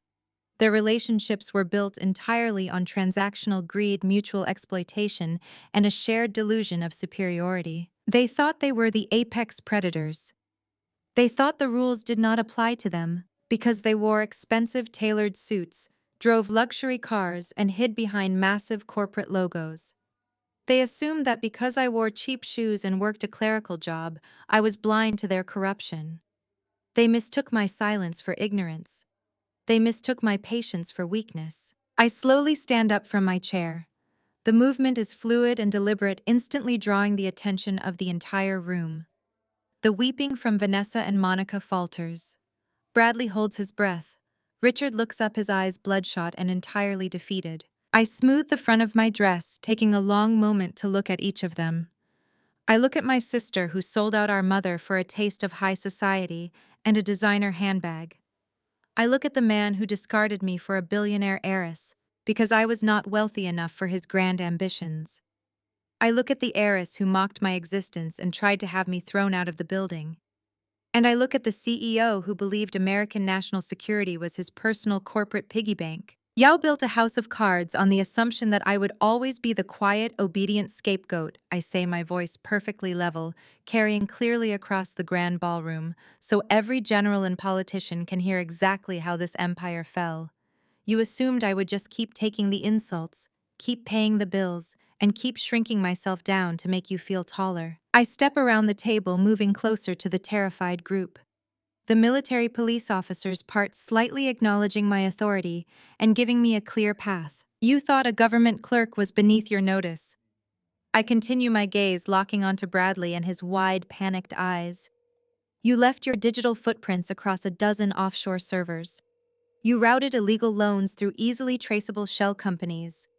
You left a massive paper trail of bribery, extortion, and wire fraud because you genuinely believed that nobody in the lower ranks was smart enough to put the pieces together. I pause, letting the silence stretch, letting the crushing reality of their profound stupidity sink deep into their bones. The entire room hangs on my every word, waiting for the final absolute blow. But you forgot one crucial detail about paperwork clerks, I say, my voice dropping to a cold, merciless whisper that seals their fate forever. We read everything. The absolute finality of the military police, securing the exits, hangs heavily in the stagnant air of the ballroom. The reality of the lockdown sets in with a suffocating weight. Table 4 is no longer a VIP section at a prestigious defense gala. It has been transformed into a federal holding pen, and every single person trapped inside the perimeter suddenly understands the terrifying gravity of the situation. Bradley stares at the two heavily armed officers blocking the main aisle. He turns his head frantically, his eyes wide and bloodshot, scanning the room for any possible vulnerability in the blockade. He looks at Richard, who has slumped into his chair, a broken billionaire staring vacantly at the ruined tablecloth. He looks at Vanessa, who is weeping uncontrollably, her face buried in her hands. Finally, his desperate, panicked gaze locks onto me. He sees the encrypted tablet resting under my calm, steady hands, and he knows that I possess every single shred of evidence required to bury him alive. The suffocating pressure of an inevitable lifetime prison sentence shatters the last fragile remnants of his sanity. The meticulously groomed executive, the arrogant golden boy of Vanguard Defense, completely vanishes. What remains is a cornered, terrified animal operating purely on blind adrenaline and a pathetic, desperate urge to survive. Bradley spins on his heels and bolts. He makes a wild, explosive dash for the ballroom and its secondary service exit located just behind the catering staging area.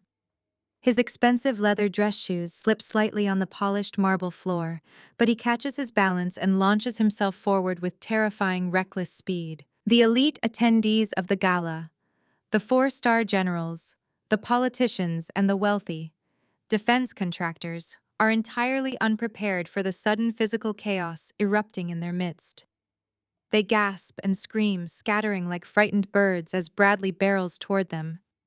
He is a man completely unhinged by terror, and he cares absolutely nothing for the people standing in his way. He drops his shoulder and shoves a highly decorated military official hard in the chest, knocking the older man backward into a neighboring table.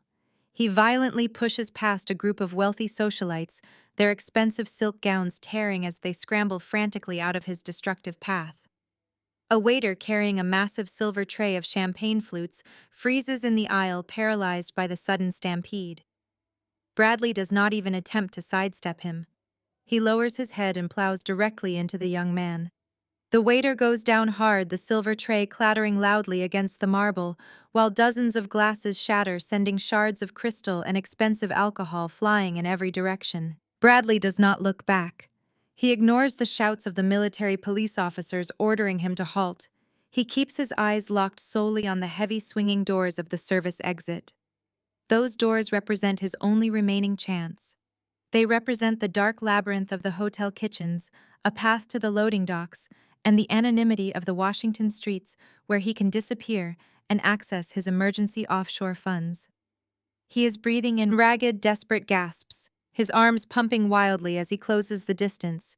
He is only 30 yards away, then 20, then 10. Monica is standing near the periphery of the catering area, having slowly backed away from our table when the military police officers first appeared. She has been desperately trying to render herself invisible, hoping the federal agents will focus entirely on Bradley and Richard so she can quietly slip away into the night.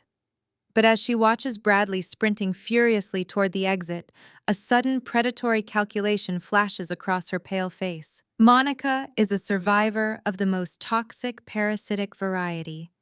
She possesses no loyalty, no moral compass, and absolutely no shame. She realizes in a fraction of a second that if Bradley escapes, the federal government will focus their entire devastating wrath directly onto her. They will need a scapegoat, and as the architect of his shell companies, she is the perfect target. But her fractured, panicked mind also realizes something else. If she is the one who stops him, if she presents herself as the loyal, law-abiding citizen who thwarted a fleeing federal fugitive, she might be able to negotiate. She genuinely believes she can leverage her brother-in-law and his violent capture into a plea deal to save her own skin. As Bradley charges blindly past her position, Monica steps out from the shadows. She does not reach for him with her hands. She does not try to grab his ruined tuxedo jacket. In a sheer act of ruthless self-preservation, she simply extends her right leg, thrusting her silver stiletto directly into his frantic path. Bradley never even sees her foot. His shin collides violently with her extended leg. Because he is sprinting at maximum speed, the sudden solid obstruction destroys his center of gravity instantly. His feet fly up out from under him and his body pitches sharply forward. He lets out a high-pitched, completely undignified scream as he launches through the air entirely out of control. Eyes flying directly toward the centerpiece of the ballroom catering display. It is a massive, towering pyramid of vintage champagne.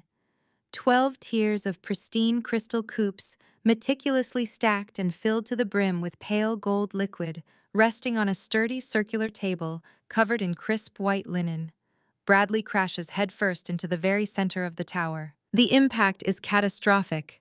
The entire structure implodes with a deafening, ear-splitting roar. Hundreds of crystal glasses shatter simultaneously, sounding like an explosion in a glass factory. The sturdy table buckles under his flying weight, collapsing downward and sending Bradley sprawling onto the hard marble floor in a magnificent, catastrophic wave of destruction. Gallons of sticky sweet champagne rain down upon him, soaking his torn tuxedo, matting his hair to his scalp, and pooling around his body. The shards of broken crystal cover him, glittering maliciously in the bright chandelier light. He lies there in the center of the wreckage, groaning in agony. He is covered in expensive alcohol, bleeding from a dozen minor cuts on his face and hands, and completely stripped of every ounce of his arrogant pride. He looks exactly like what he truly is, a pathetic broken fraud wallowing in the garbage. The ballroom descends into absolute stunned silence, save for the whimpering sounds escaping Bradley and his throat. The military police officers who had been pursuing him slow their pace, their hands resting securely on their utility belts as they assess the ruined man on the floor. Monica does not miss a single beat. She immediately steps away from the shattered glass and raises both of her hands high into the air, palms facing outward in a gesture of total surrender. She looks at the approaching military police officers and then directly at me, her eyes wide and frantic with desperate negotiation. "I stopped him. I am cooperating. I want immunity." Monica screams, her voice shrill and piercing, cutting through the stunned quiet of the room. She points a trembling finger at Bradley, who is weakly trying to push himself up from the puddle of champagne and broken glass. She is practically vibrating with frantic energy, entirely willing to trade the man who funded her lavish lifestyle for a chance to avoid a prison cell. She has spent her entire life throwing our mother and me under the bus to secure her own comfort, and now she is doing the exact same thing to her criminal co-conspirator. I step out from behind table 4 and walk slowly across the ballroom. The elite guests part for me, immediately clearing a wide path. They look at me not with the disdain they showed an hour ago, but with absolute profound fear. They recognize the absolute unyielding power of the federal government walking through their ranks. The crunch of broken crystal echoes sharply under the soles of my practical, sensible shoes as I approach the wreckage. I stop just at the edge of the expanding puddle of spilled champagne, looking down at the spectacular ruin of Bradley and his ambitions. He is shivering in the cold, wet mess, coughing as the alcohol stings the small cuts on his face. I look at Monica, who is still holding her hands in the air, vibrating with the delusional hope that her betrayal has somehow saved her. And then I look back down at Bradley. "There is no immunity for treason, Monica." I say, my voice perfectly level yet carrying enough command to echo across the silent ballroom. Monica freezes, her mouth snapping shut. The frantic hope drains from her eyes, replaced by a cold, paralyzing dread. Bradley stops moving entirely, staring up at me with sheer, unadulterated horror. Selling Vanguard and its safety protocols to foreign competitors was not just corporate fraud. I state the absolute weight of the federal government behind every single syllable. I pause, letting the silence amplify the magnitude of his destruction. It crossed into federal espionage. The word espionage drops into the grand ballroom like a live grenade. The silence that follows is absolute and terrifying. The clinking of silverware, the hushed gossip, the soft breathing of the Washington elite, all of it ceases entirely. Espionage is not a white-collar crime. It is not a fine paid to the Securities and Exchange Commission, or a slap on the wrist, negotiated by expensive corporate lawyers. Espionage is a black site prison. Espionage is a lifetime in a windowless cell. Monica lets out a low, agonizing keen. Her hands fall to her sides, and her knees finally give out. She collapses onto the wet marble floor right beside the shattered remains of the Champagne Tower and the sobbing broken form of Bradley. She realizes now that her blind greed has chained her to a man who sold out his country. She is no longer just an accomplice to financial fraud. She is an accessory to treason. Vanessa stares at her husband bleeding in the puddle of alcohol, her face a mask of pure revulsion and disbelief. But Richard refuses to surrender. The billionaire CEO watches his daughter, his son-in-law, and his carefully constructed corporate dynasty crumbling into a humiliating spectacle. He sees the military police officers securing the exits. He sees the four-star generals and political allies he has bought and paid for over the last 30 years actively turning their backs on him. The survival instinct of an apex predator kicks in. He cannot accept that a woman he views as a pathetic bureaucratic clerk is dismantling his life. He needs to reassert his dominance. He needs to remind the room exactly who he is. Richard steps away from the table. He is sweating profusely, the moisture soaking through the collar of his custom-tailored suit. He squares his massive shoulders and violently jerks his silk tie back into place. He lifts his chin, attempting to project the untouchable aura of a titan of industry. He glares down at me, his eyes blazing with a desperate, furious arrogance. "You think you have won, Hazel?" Richard sneers, his voice booming across the silent ballroom. He points a thick, meaty finger at my face. "You think you can waltz into my gala, wave a federal badge, and destroy a $30 billion defense empire? Vanguard Defense is a cornerstone of the American military. We build the infrastructure that keeps this country safe. We manufacture the technology that puts our pilots in the sky." He takes a step closer, his chest puffed out, his voice dripping with venomous condescension. "You do not have the authority to tear us down," Richard spits. "You are a mid-level pencil pusher. You are a nobody who got lucky with a spreadsheet. You do not understand how Washington works. Men like me dictate the terms. We write the rules. We fund the campaigns of the people who sign your paychecks. If you think I am going to let a bitter, scorned woman destroy my legacy over a jealous vendetta, you are completely out of your mind." Richard reaches into the inner pocket of his ruined suit jacket and pulls out a sleek black smartphone. He holds it up like a weapon, brandishing it for the entire room to see. "I am ending this right now," Richard announces, his voice echoing with absolute desperate authority. "I am not dealing with some rogue glorified accountant. I am calling the Secretary of Defense directly. I am going to tell him that his acquisitions director is staging a hysterical witch hunt. I will have your federal clearance revoked before I even leave this building. I will have your pension stripped. I will make sure you never work in this town again." He begins to aggressively tap the screen of his phone, his thick fingers shaking with adrenaline and rage. He is trying to rally the room, trying to show the onlooking crowd that he still holds the leash to the highest levels of power. He wants everyone to believe that this is merely a temporary inconvenience, a minor administrative error that he can squash with a single phone call. I do not flinch. I do not step back. I watch him fumble with his phone, observing the frantic, desperate movements of a man who is completely oblivious to the fact that his execution has already been sanctioned. I reach out and pick up a clean linen napkin from the table. I slowly and deliberately wipe a stray drop of spilled water from the edge of my tablet. The calm, methodical nature of my movement infuriates him further. He glares at me, holding the phone to his ear, waiting for the connection. "You do not need to call him Richard," I say, my voice cutting through the thick tension in the room like a surgical blade. Richard pauses, keeping the phone pressed to his ear. He glares at me, a flicker of uncertainty crossing his flushed, sweating face. I tilt my head slightly, gazing at the billionaire with clinical, absolute detachment. I raise my right hand and gesture slowly toward the massive grand entrance of the ballroom at the far end of the hall. I already gave him the files, I state. The heavy, ornate oak doors at the back of the ballroom swing open with a violent, resounding crash. The live orchestra positioned on the elevated stage in the corner of the room abruptly stops playing mid-measure. The sudden, absolute silence is deafening. The hundreds of wealthy guests, socialites, and corporate executives turn their heads in perfect unison, drawn by the explosive sound. The sea of bespoke tuxedos and designer gowns immediately parts, splitting down the middle like the Red Sea. They scramble backward, pressing themselves against the walls, and the dining tables desperate to clear a wide, unobstructed path. Through the open doorway strides a man whose very presence instantly alters the atmospheric pressure of the entire building.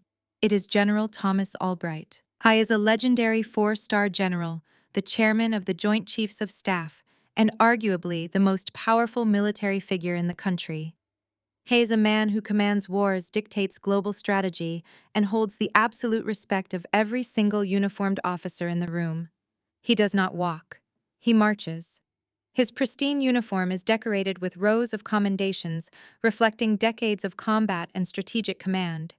His face is chiseled granite, his jaw set in a rigid, terrifying line of pure, uncompromising fury. He is flanked by 6 heavily armed military police officers, their hands resting securely on their weapons, their eyes scanning the room with tactical precision. The absolute terror that washes over Richard is instantaneous and complete. The sleek black smartphone slips from his trembling fingers and shatters on the marble floor. The billionaire CEO takes a staggering, unsteady step backward, his knees suddenly failing him. He grabs the edge of table 4 to keep from collapsing entirely. He knows General Albright. He has dined with him. He has negotiated billions in defense contracts with him. But Albright is not looking at Richard as a corporate partner. He is looking at him as an enemy combatant. General Albright marches directly down the cleared center aisle, his heavy boots echoing like gunshots against the marble floor. He completely ignores the gasps and murmurs of the terrified elite crowd. He ignores the shattered champagne tower.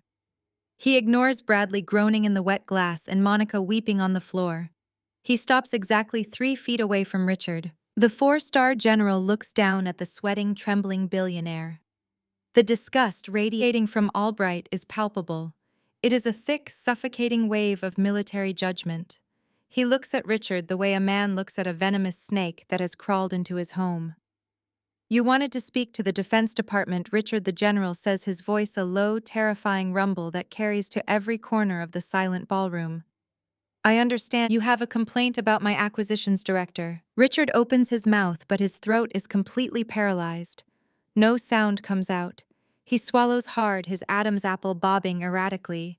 He shakes his head, staring up at the towering military commander, his arrogance entirely vaporized by the crushing weight of federal reality. Director Albright turns his sharp gaze to me. His expression softens for a fraction of a second, a silent acknowledgement of the months of covert, grueling work my department has executed under his direct command. He looks at the encrypted tablet resting on the table. "Do we have the complete offshore ledgers, Hazel?" he asks, his tone shifting to crisp, professional military efficiency. "Yes, General," I reply, sitting up straighter and folding my hands. "We have the reverse engineering documents, the wire transfer logs to the safety inspectors, and the encrypted communication files linking Vanguard Defense to the foreign shell companies. The espionage charges are fully substantiated." General Albright nods once. He turns his terrifying gaze back to Richard. The CEO is shaking violently, his knuckles turning white as he grips the edge of the table. "Your son-in-law sold classified aerospace safety schematics to a foreign syndicate to cover his gambling debts," Albright states, delivering the facts with merciless precision. "He compromised the structural integrity of next-generation fighter jets. He put American pilots in the crosshairs. And your company, Richard, covered it up to protect your quarterly profit margins." Richard tries to speak. He tries to form the word no, but his voice breaks into a pathetic squeak. He looks at Vanessa, who is staring at her father in absolute horror. He looks at Bradley, who is crying openly into the spilled champagne. "You are done," Richard Albright commands. "Your contracts are seized. Your assets are frozen. Your clearance is permanently revoked. You do not own a defense empire anymore. You own a crime scene." The general steps back and snaps his fingers. The 6 armed military police officers surge forward, moving with terrifying speed and efficiency. They do not read Miranda rights. They do not offer polite requests to step outside. They swarm table 4, descending on the billionaire family like a tactical strike force. 2 officers grab Richard by the arms, roughly spinning the massive CEO around and slamming his hands behind his back. The sharp metallic click of steel handcuffs echoes sharply in the ballroom. Richard gasps, struggling weakly against the overwhelming physical force, but the officers lock him down instantly. Two more officers haul Bradley up from the floor. He screams as the shattered glass bites into his skin, but they show absolutely no mercy. They twist his arms behind his ruined tuxedo jacket, securing the cuffs tightly around his wrists. A fifth officer reaches down and grabs Monica by the shoulder of her silver designer gown, hauling my sister up from the puddle of champagne. Monica wails frantically, trying to pull away, screaming that she is cooperating, screaming that she is innocent. The officer ignores her, securing her wrists and pushing her firmly toward the center aisle. Vanessa stands frozen, her hands covering her mouth, watching her entire world violently implode. She expects to be spared. She expects her status as the ignorant, pampered heiress to shield her from the federal raid. The final officer steps directly in front of Vanessa. He reaches out and grabs her wrist, pulling her hands away from her face. Vanessa shrieks a high-pitched sound of pure outrage. "You cannot touch me!" she screams, thrashing against the officer. "I did not do anything. I am Vanessa Vanguard. You cannot arrest me." The officer spins her around, ignoring her protests. "You are listed as the primary signatory on the fraudulent offshore holding accounts, ma'am," he states coldly, snapping the steel cuffs around her wrists. "You are an accessory to federal espionage." The four of them, Richard, Bradley, Monica, and Vanessa, are lined up in the center of the ruined ballroom, physically restrained and stripped of every ounce of their power. The billionaire dynasty has been reduced to a line of federal prisoners. General Albright looks at the terrified, silent crowd of Washington elites. "Let this be an absolute warning," he booms, his voice echoing like thunder. "The Department of Defense will not tolerate parasites feeding on the security of this nation." He turns and looks at me, giving a final sharp nod. "Excellent work, Director." I stand quietly watching the military police officers march the weeping, struggling prisoners down the center aisle of the ballroom. I watch my sister and the man who betrayed me being hauled away in steel cuffs, their lives entirely destroyed by their own toxic greed.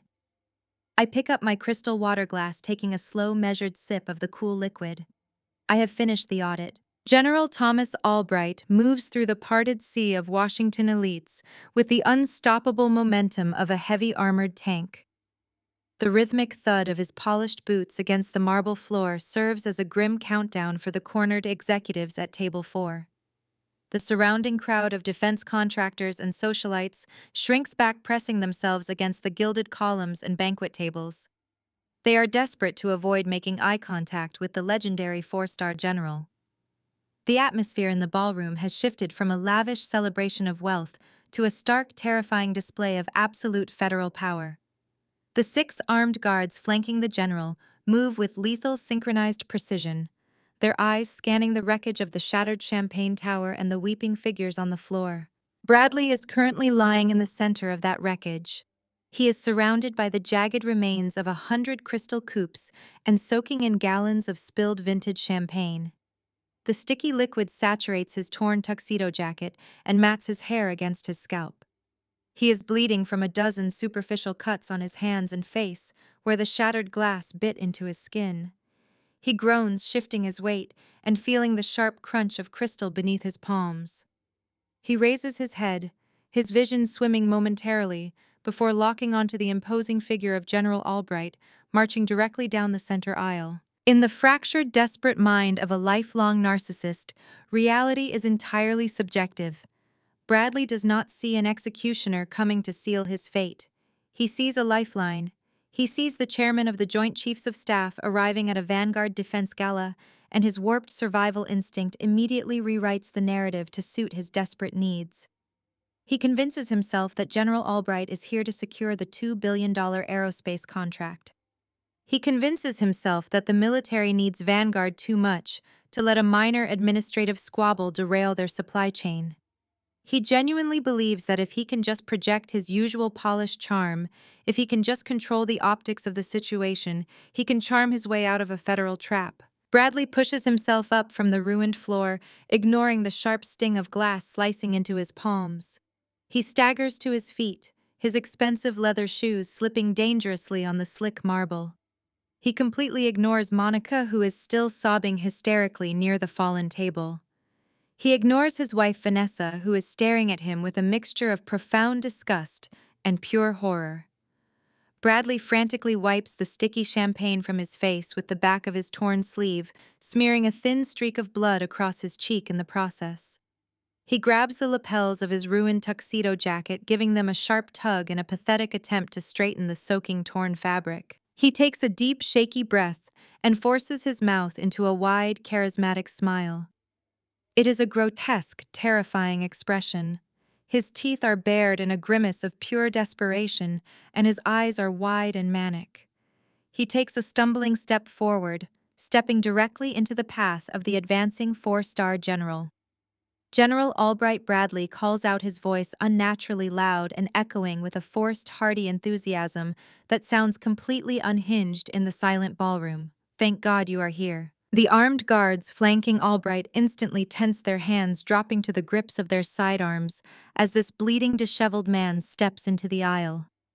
Bradley does not notice their hostile reaction. He is entirely focused on delivering the pitch of his life. He squares his shoulders, trying to project the image of a senior executive completely in control of an unfortunate situation, rather than a criminal caught in the middle of a federal raid. "We had a bit of a security breach this evening." Bradley continues, gesturing dismissively toward me with a wave of his sticky, bleeding hand. "This woman is a disgruntled ex-employee. She managed to sneak into the gala and has been causing a massive disturbance. She is completely hysterical, General, throwing around wild accusations and making a scene. But the situation is entirely under control." Bradley takes another eager step forward, extending his hand for a handshake that nobody in their right mind would ever accept. He looks at the imposing military commander, his manic smile stretching wider across his blood-smeared face. "I want to assure you personally, General, that Vanguard Defense remains fully operational." Bradley pitches, his voice dripping with sycophantic desperation. "The minor delays with the aerospace division have been completely resolved. We are completely ready to move forward with the Vanguard contract and finalize the delivery of the turbine engines. We just need to have security remove this woman so we can get back to business." The silence that follows his pitch is heavier and more suffocating than before. The sheer audacity of his lie, the profound delusional arrogance required to stand dripping in champagne and offer a defense contract to a four-star general is staggering. Richard watches from the edge of the table, his face buried in his hands, mortified by the spectacular suicidal stupidity of his son-in-law. Richard knows how the Pentagon operates. Richard knows that you do not pitch a compromised contract to the chairman of the Joint Chiefs of Staff while bleeding on a ballroom floor. General Albright does not break his stride. He does not slow his rigorous marching pace by a single fraction of a second. He looks at Bradley the way a man looks at a particularly disgusting insect blocking a sidewalk. His steely gaze passes over the forced charismatic smile, over the torn tuxedo, and over the outstretched trembling hand with absolute clinical indifference. He does not offer a word of greeting. He does not offer a word of condemnation. He offers nothing. General Albright walks straight past the bleeding, desperate man, stepping cleanly over a large shard of shattered crystal. He moves with such deliberate, forceful momentum that Bradley is forced to stumble backward to avoid being physically trampled by the military commander. The armed guards pass by a second later, their broad shoulders knocking Bradley aside like a discarded piece of trash. Bradley spins off balance, his outstretched hand dropping to his side, his manic smile slowly melting into an expression of hollow, total devastation. He is entirely invisible to the power he tried to court. The general continues his march, bypassing Richard, who is holding his breath and gripping the back of a banquet chair so tightly his knuckles are white. Richard does not dare to speak. The billionaire CEO realizes that he has been entirely stripped of his status. In the eyes of the federal government, he is no longer a titan of industry. He is simply a target. Albright does not even cast a glance in his direction, treating the billionaire with the exact same freezing indifference he showed the bleeding rat in the aisle. The heavy footfalls of the military boots finally stop. General Albright comes to a halt squarely in front of me. The imposing, towering figure of the military commander casts a long shadow across the white tablecloth. The contrast between us is stark. He is clad in the formidable dress uniform of a legendary warrior, decorated with the highest honors of the nation. I am standing quietly in a sensible dark dress, holding a crystal water glass. The elite crowd holds its collective breath, waiting to see how the most powerful military figure in the country will address the woman they all dismissed as a common bureaucratic clerk. General Albright snaps his heavy boots together. The sharp, precise sound cracks through the silent room like a whip. He squares his broad shoulders, pulling his chin back into a posture of perfect rigid military attention. He looks directly into my eyes, his expression completely devoid of the disgust he showed the Vanguard executives. Instead, his face radiates an absolute profound respect. He delivers a deep, respectful nod, acknowledging my authority with a formal, unquestionable gesture to my rank. Director the General says, his voice booming over the silent ballroom, carrying the absolute undeniable weight of the United States military. The Pentagon has reviewed your audit. Vanguard Defense has failed the security clearance. Their contract is permanently terminated. The echo of the General and his absolute decree rings through the vaulted ceilings of the ballroom. General Albright does not wait for the shock to dissipate. He turns his massive, imposing frame away from me and faces the surrounding crowd of defense contractors, military officials, and elite politicians. These are the people who just an hour ago were eagerly drinking Vanguard champagne and kissing Richard and his ring. Now they are completely silent, their faces pale and their postures rigid with fear. General Albright projects his voice with the practiced authority of a battlefield commander. Ladies and gentlemen, due to severe corporate espionage and internal fraud, Vanguard Defense is no longer an operational partner of the United States military. A collective gasp rips through the VIP section. The politicians who have accepted campaign donations from Richard suddenly look as if they want to sink directly into the marble floor. The rival defense contractors in the room exchange sharp, calculating glances, instantly recognizing that a massive power vacuum has just opened up in the industry. The general sweeps his stern gaze across the room, ensuring that every single person understands the absolute finality of his statement. The United States government does not tolerate treason. It does not tolerate bribery. And it absolutely does not tolerate the compromise of our armed forces for the sake of corporate greed. He turns his back on the audience, dismissing them entirely.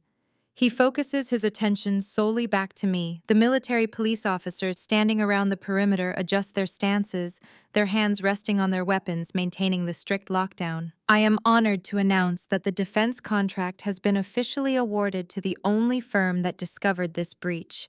General Albright says, his voice carrying a deep, resonant respect. Director Hazel and her oversight committee have full control of the transition. Behind the general, the sheer weight of this reality finally crushes the billionaire patriarch. Richard lets out a ragged, wet wheeze. He brings his thick, trembling hands up to his chest, clutching the ruined fabric of his custom-tailored suit. His face turns a dangerous, mottled shade of purple. The arrogant titan of industry, the man who believed he could bully the federal government and buy his way out of treason, suddenly realizes that his money is entirely useless. His offshore accounts are frozen. His corporate stock is currently plummeting to zero. His legacy is officially radioactive. Richard sways heavily, his eyes rolling back slightly. He drops to his knees with a heavy, sickening thud that reverberates through the floorboards. He kneels in the spilled water and wine, gasping for air, unable to support the massive, crushing weight of his total ruin.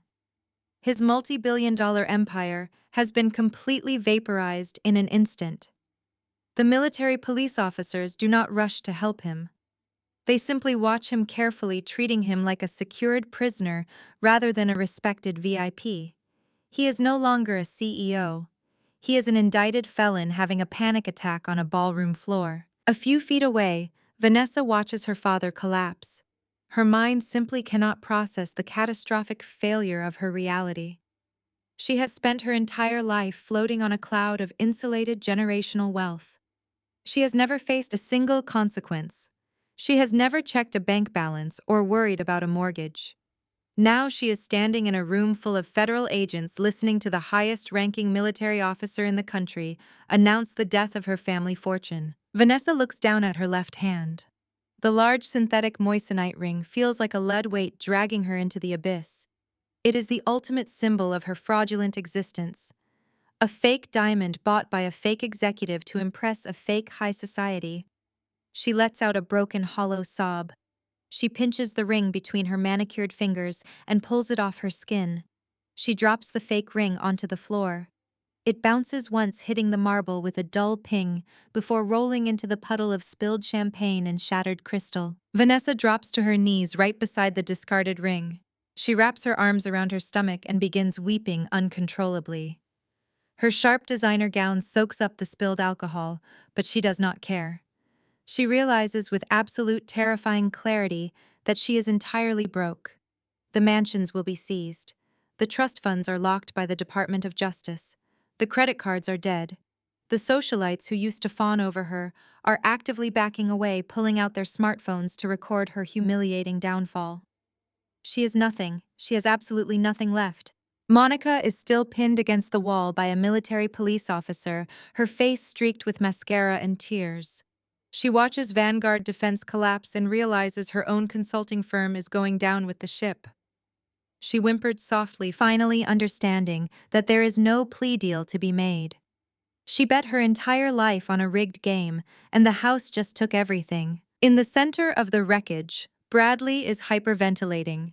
He is covered head to toe in sticky vintage champagne and fine crystal dust. He watches Richard clutching his chest. He watches Vanessa sobbing over a piece of synthetic glass. He sees General Albright speaking to me with absolute deference. The federal trap has snapped shut, and Bradley realizes that the billionaire family he married into cannot save him. They cannot even save themselves. Bradley is a parasite. He has spent his entire life attaching himself to stronger hosts to survive. He manipulated me to pay his way through his early career. He manipulated Vanessa to access her father and his corporate empire. Now both of those avenues are completely blocked. He surveys the room, frantically searching for any possible lifeline. His eyes lock onto me. He sees the woman he discarded, the woman he mocked and belittled, standing at the absolute apex of federal power. I am the director of acquisitions. I am the head of the oversight committee. I am the one holding the keys to the entire Vanguard transition. The cowardice that drives him overrides any remaining shred of his human dignity. He ignores the military police. He ignores his sobbing wife and his gasping father-in-law. Bradley pushes himself forward. His expensive ruined dress shoes slip in the champagne puddle, but he does not try to stand. He stays on his hands and knees. He crawls across the wet marble floor, dragging his body through the shattered glass of the champagne tower.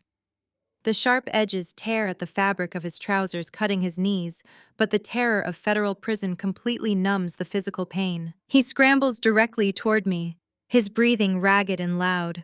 The military guards flanking General Albright immediately step forward, placing their hands firmly on their holstered weapons, ready to intercept the charging man. I raise my right hand a few inches, holding my palm flat. The guards pause, holding their positions, but remaining highly alert. I want to hear exactly what he has to say. I want the entire room of Washington elites to witness the absolute pathetic nature of the man who tried to sell out his country. Bradley reaches the edge of my personal space. He does not try to stand up. He falls heavily onto both knees, bowing his head and reaching his hands out toward me. His fingers, sticky with alcohol and smeared with blood from the glass, grab the bottom hem of my sensible dark dress. He clutches the fabric like a drowning man clutching a life preserver. He looks up at me. His face is a grotesque mask of pure, unadulterated terror. The arrogant smirk is gone. The smooth, charming manipulation is completely erased. His hair is plastered to his forehead, and tears stream down his cheeks, mixing with the sweat and the champagne. Hazel, please, Bradley begs, his voice cracking, breaking into a high-pitched, pathetic whine that carries through the silent ballroom. He pulls on the hem of my dress, his knuckles turning white. He is entirely broken, completely stripped of his pride. He is begging the woman he called a useless clerk to save him from the devastating consequences of his own monumental greed. We were going to get married, Bradley chokes out, sobbing openly now, the tears flowing freely down his face. You loved me. Do not let them send me to federal prison. Please, I will do anything. Hazel looks down at the man who broke her heart 8 years ago. She does not yell. She does not scream. She simply steps back, pulling her dress from his grasp. The heavy, sensible fabric slips easily from his sticky, bleeding fingers, leaving him grasping blindly at the empty air. He looks up at her with red-rimmed, frantic eyes, desperately expecting to see the vulnerable, trusting girl he had manipulated so flawlessly all those years ago. He expects to find a flicker of hesitation, a lingering spark of affection, or at the very least a drop of human pity that he can exploit to save his own skin. He finds absolutely nothing.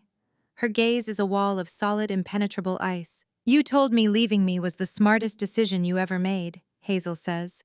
Her voice is not raised, but in the breathless, deathly silence of the grand ballroom, every single syllable rings out with razor-sharp clarity. "You were wrong, Bradley. It was the smartest decision I ever made, because it forced me to stop shrinking myself to fit into your mediocre, cowardly life." Bradley recoils violently, as if he has been struck across the face with a lead pipe. The absolute finality in her tone strips away the very last layer of his psychological armor. For 8 years he had told himself a comforting lie. He had convinced himself that discarding Hazel for Vanessa Vanguard was a strategic masterstroke, a necessary, ruthless move that elevated him above the mundane existence he would have endured otherwise. He believed he had traded up. Now kneeling in a pathetic puddle of cheapened champagne and facing the terrifying reality of a lifetime behind the thick concrete walls of a federal black site, he finally sees the unvarnished truth. He traded a woman of absolute unyielding integrity for a family of shallow, arrogant criminals, and he has entirely doomed himself in the process. His charm, his good looks, his practiced corporate smile, none of it matters anymore. He is utterly worthless. A few feet away, Vanessa lifts her head from the wet marble floor. Her tear-streaked face twists into a mask of profound confusion that rapidly warps into fresh, agonizing outrage. She stares at her husband bleeding and groveling, and then looks up at Hazel. Her privileged, insulated mind struggles violently to connect the jagged pieces of this revelation. The foundation of her entire marriage, the fairy tale society romance she had constantly flaunted to the media and her wealthy friends, was built on the ashes of Bradley betraying the very woman who is now dismantling their empire. Vanessa realizes in a sudden, sickening wave of comprehension that she was never truly loved.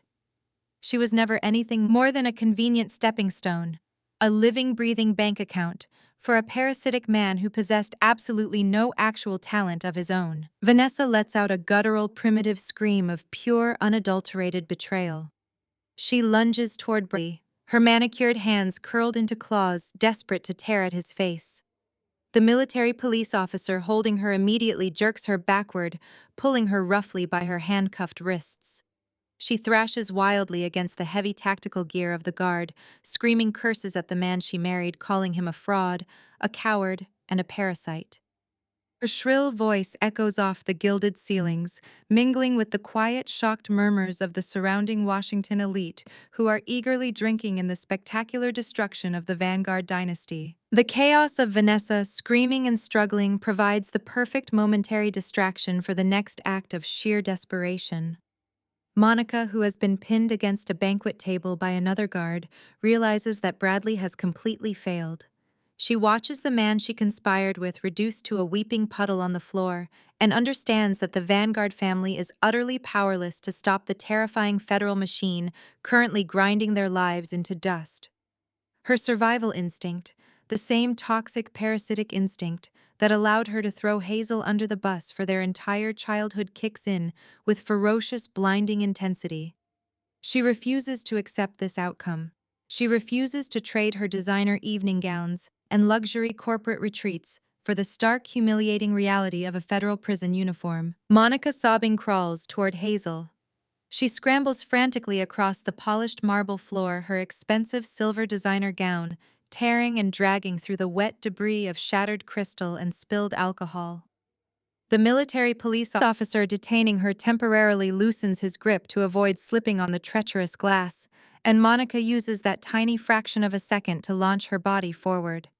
She stops just short of Hazel and her sensible dark shoes, looking upward with an expression of manufactured terror and exaggerated practiced innocence. She clasps her handcuffed wrists together in a gesture of desperate prayer. Hazel, little sister, please, Monica begs, her voice trembling with theatrical, perfectly pitched despair. Mom needs me. You cannot let them take me. Hazel looks down at her older sister. The woman who spent 30 years stealing her accomplishments, mocking her sensible choices, and aggressively demanding the largest slice of their parents' affection, is now groveling on the floor like a wounded animal. Monica fully expects the old toxic family dynamic to save her. She expects the deeply ingrained hierarchy, where Hazel is eternally obligated to sacrifice her own well-being to keep the peace and protect the golden child, to somehow magically override federal espionage laws. Monica deliberately invokes the name of their mother because it is her ultimate trump card. Their mother has always shielded Monica from the consequences of her actions. Their mother has always demanded that Hazel forgive and forget every single transgression, no matter how deep the cut. Hazel looks at her sister with absolute indifference. The emotional manipulation simply bounces off her like rain off armor. There is no guilt blooming in her chest. There is no lingering sense of sibling obligation pulling at her conscience. The toxic, suffocating tether that bound them together for 3 decades has been permanently, cleanly severed by Monica and her own treasonous choices. Hazel sees her sister not as family, but merely as another corrupt variable in a compromised equation that has just been solved. Mom made her choice and you made yours, Hazel states. Her tone is perfectly flat, completely devoid of any familial warmth or lingering anger. I suggest you call a public defender. The cold, absolute finality of the statement shatters Monica. The carefully constructed lifelong illusion of her superiority dissolves instantly into thin air. She lets out a high-pitched, agonizing wail, burying her face in her handcuffed hands as her shoulders shake with genuine terror. She realizes in this crushing moment that the quiet, studious sister she had bullied and chronically underestimated her entire life is the one person on earth who holds absolute unyielding power over her fate. And that sister has just firmly, permanently shut the door on her salvation. The designated family scapegoat has become the federal judge, and the verdict delivered is undeniably guilty. There will be no rescue, there will be no second chances. General Albright watches the entire exchange unfold with silent, formidable approval. He has commanded tens of thousands of troops in the most volatile active combat zones on the planet. He knows exactly what true leadership looks like under intense, unrelenting pressure. He sees the absolute unwavering resolve radiating from Hazel as she confronts the ghosts of her painful past without a single flinch or moment of hesitation. She does not gloat over their downfall. She does not revel in the spectacular public destruction of the people who tormented her. She simply executes her sworn duty with cold, flawless professional precision. It is the exact kind of integrity the Department of Defense desperately requires. The general steps forward, asserting his massive physical authority over the ruined, weeping executives and signaling the definitive end of the spectacle. General Albright gestures to his military police escorts. Take Mr. Bradley, Mr. Richard, and this woman into custody. The FBI is waiting for them outside. The armed guards move with terrifying synchronized efficiency. They haul Bradley up by his armpits, ignoring his continued pathetic whimpering. They drag Monica to her feet, pulling her away from Hazel as she kicks and screams for a mother who is thousands of miles away and entirely unable to save her.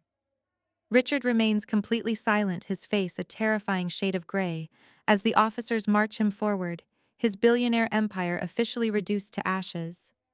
The heavy oak doors of the grand ballroom swing open wider, revealing the flashing red and blue lights of dozens of federal vehicles parked outside in the Washington night.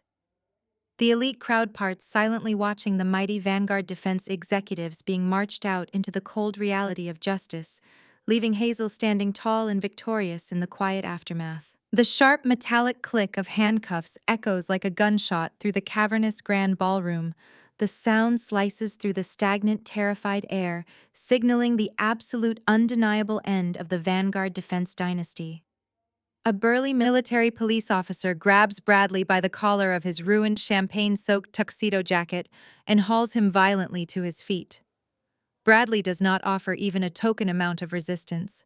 His legs are like wet, heavy sand, his expensive leather shoes sliding uselessly on the slick marble floor. The charismatic golden boy facade, the arrogant, smirking mask he wore to manipulate his way through life, has been entirely obliterated. His face is a terrifying portrait of utter, complete despair. His jaw hangs slack. His face is devoid of all color, and his eyes are wide and vacant as he stares into the devastating reality of a federal prison sentence. He is no longer the slick corporate executive who stole my life and thought he could discard me like trash. He is just a broken, shivering shell of a man choking on his own pathetic cowardice. Beside him, Richard Vanguard experiences a similar brutal awakening. The military police officers do not treat him like a billionaire CEO. They treat him like a violent threat to national security. Two officers grip his arms, forcing his thick, meaty wrists together behind his back with practiced, ruthless efficiency. The cold steel cuffs bite deep into his flesh, but Richard does not even wince. The physical pain is completely dwarfed by the psychological agony of his total comprehensive ruin. He looks around the ballroom at the vast sea of four-star generals, elite politicians, and wealthy defense contractors he had spent 30 years bribing, threatening, and manipulating. None of them will meet his eye. The powerful men and women who happily drank his vintage wine and eagerly accepted his campaign donations are now actively turning their backs, pretending they never knew him. His entire legacy, built on a foundation of ruthless intimidation and unmitigated greed, has been dismantled in a single evening by a woman he thought was nothing more than a minor administrative obstacle. He is led out of the VIP section, his heavy head bowed, his massive shoulders slumped in final permanent defeat. And then there is Monica. While Bradley and Richard have surrendered to the crushing weight of their circumstances, my sister absolutely refuses to go quietly. She fights like a cornered feral animal. As the military police officer fastens the heavy cuffs around her wrists, Monica lets out a blood-curdling scream that shatters the shocked silence of the gala. She thrashes wildly, her silver designer gown tearing against the sharp edges of the destroyed catering table.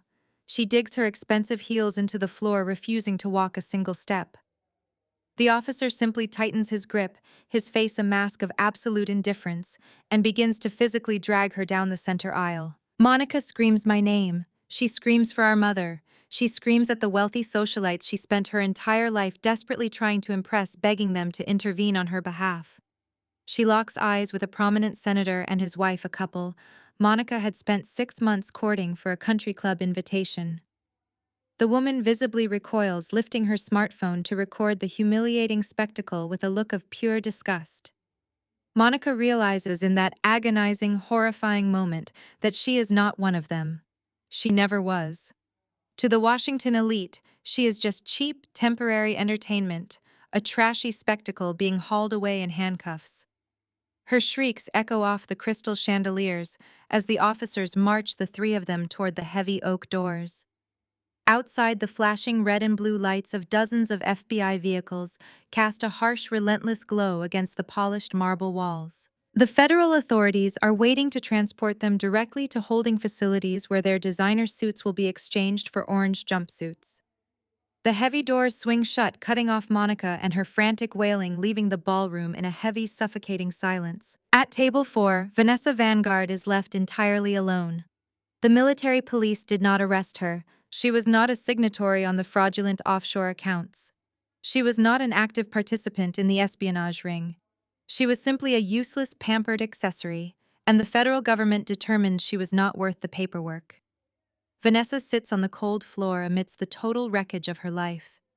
The puddle of vintage champagne soaks through the delicate silk of her expensive evening gown, but she does not seem to notice the wet, cold fabric clinging to her skin. Her hands are shaking violently as she stares at the large fake diamond resting in the wet debris of shattered crystal. The realization of her true situation crashes down upon her with the destructive force of a tidal wave. Bradley is gone, and he is never coming back. Her father is gone, and his billions are gone with him. The Vanguard empire is completely dead. Panic seizes her chest, squeezing her lungs until she can barely breathe. She scrambles backward, ignoring the sharp glass slicing into her manicured hands, and frantically digs into her small beaded clutch.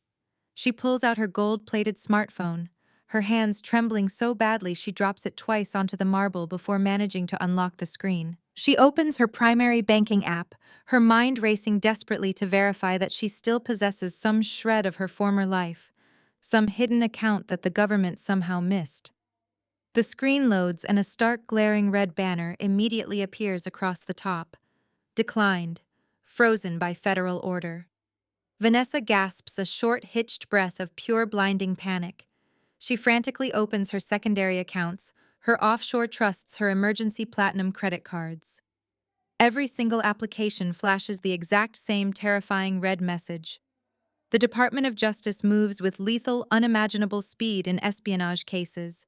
They have completely locked down the entire Vanguard financial ecosystem. Vanessa does not have a single dollar to her name. She cannot pay for a taxi home. She cannot pay for a hotel room. She cannot even buy a cup of coffee to steady her nerves. She has no skills, no education, and absolutely no concept of how to survive in the real world without her father and his massive checking account. She lets out a raw, guttural scream of absolute fury and hurls her gold-plated phone across the room. It smashes against a marble column, shattering into pieces and raining expensive electronics down onto the floor. She looks up at the surrounding crowd, expecting someone, anyone, to rush forward and offer her assistance. She expects the sudden influx of sympathy and charity that her last name has always commanded. But the high society guests she once ruled over, the people she treated like disposable peasants, now look at her with undisguised open contempt. They whisper behind their hands, their eyes filled with malicious glee. They point at her ruined dress, her bleeding hands, and her tear-streaked face. A wealthy socialite Vanessa had publicly insulted earlier in the evening catches her eye, offers a cold, mocking smile, and deliberately turns her back. The entire room immediately follows suit. The elite society of Washington is completely done with Vanessa Vanguard. She is toxic. She is a massive liability. She is the penniless, humiliated wife of an indicted traitor. She is left sitting alone in the trash and the spilled alcohol, entirely abandoned by the world she thought she owned. I stand quietly near the edge of the VIP section, watching the magnificent total destruction of the people who tried to break me. The satisfaction washing over me is cold and absolute. I do not feel joy. I do not feel the urge to gloat or celebrate. I feel the calm, clean resolution of a perfectly balanced equation. The cancer has been excised. The debt has been paid in full.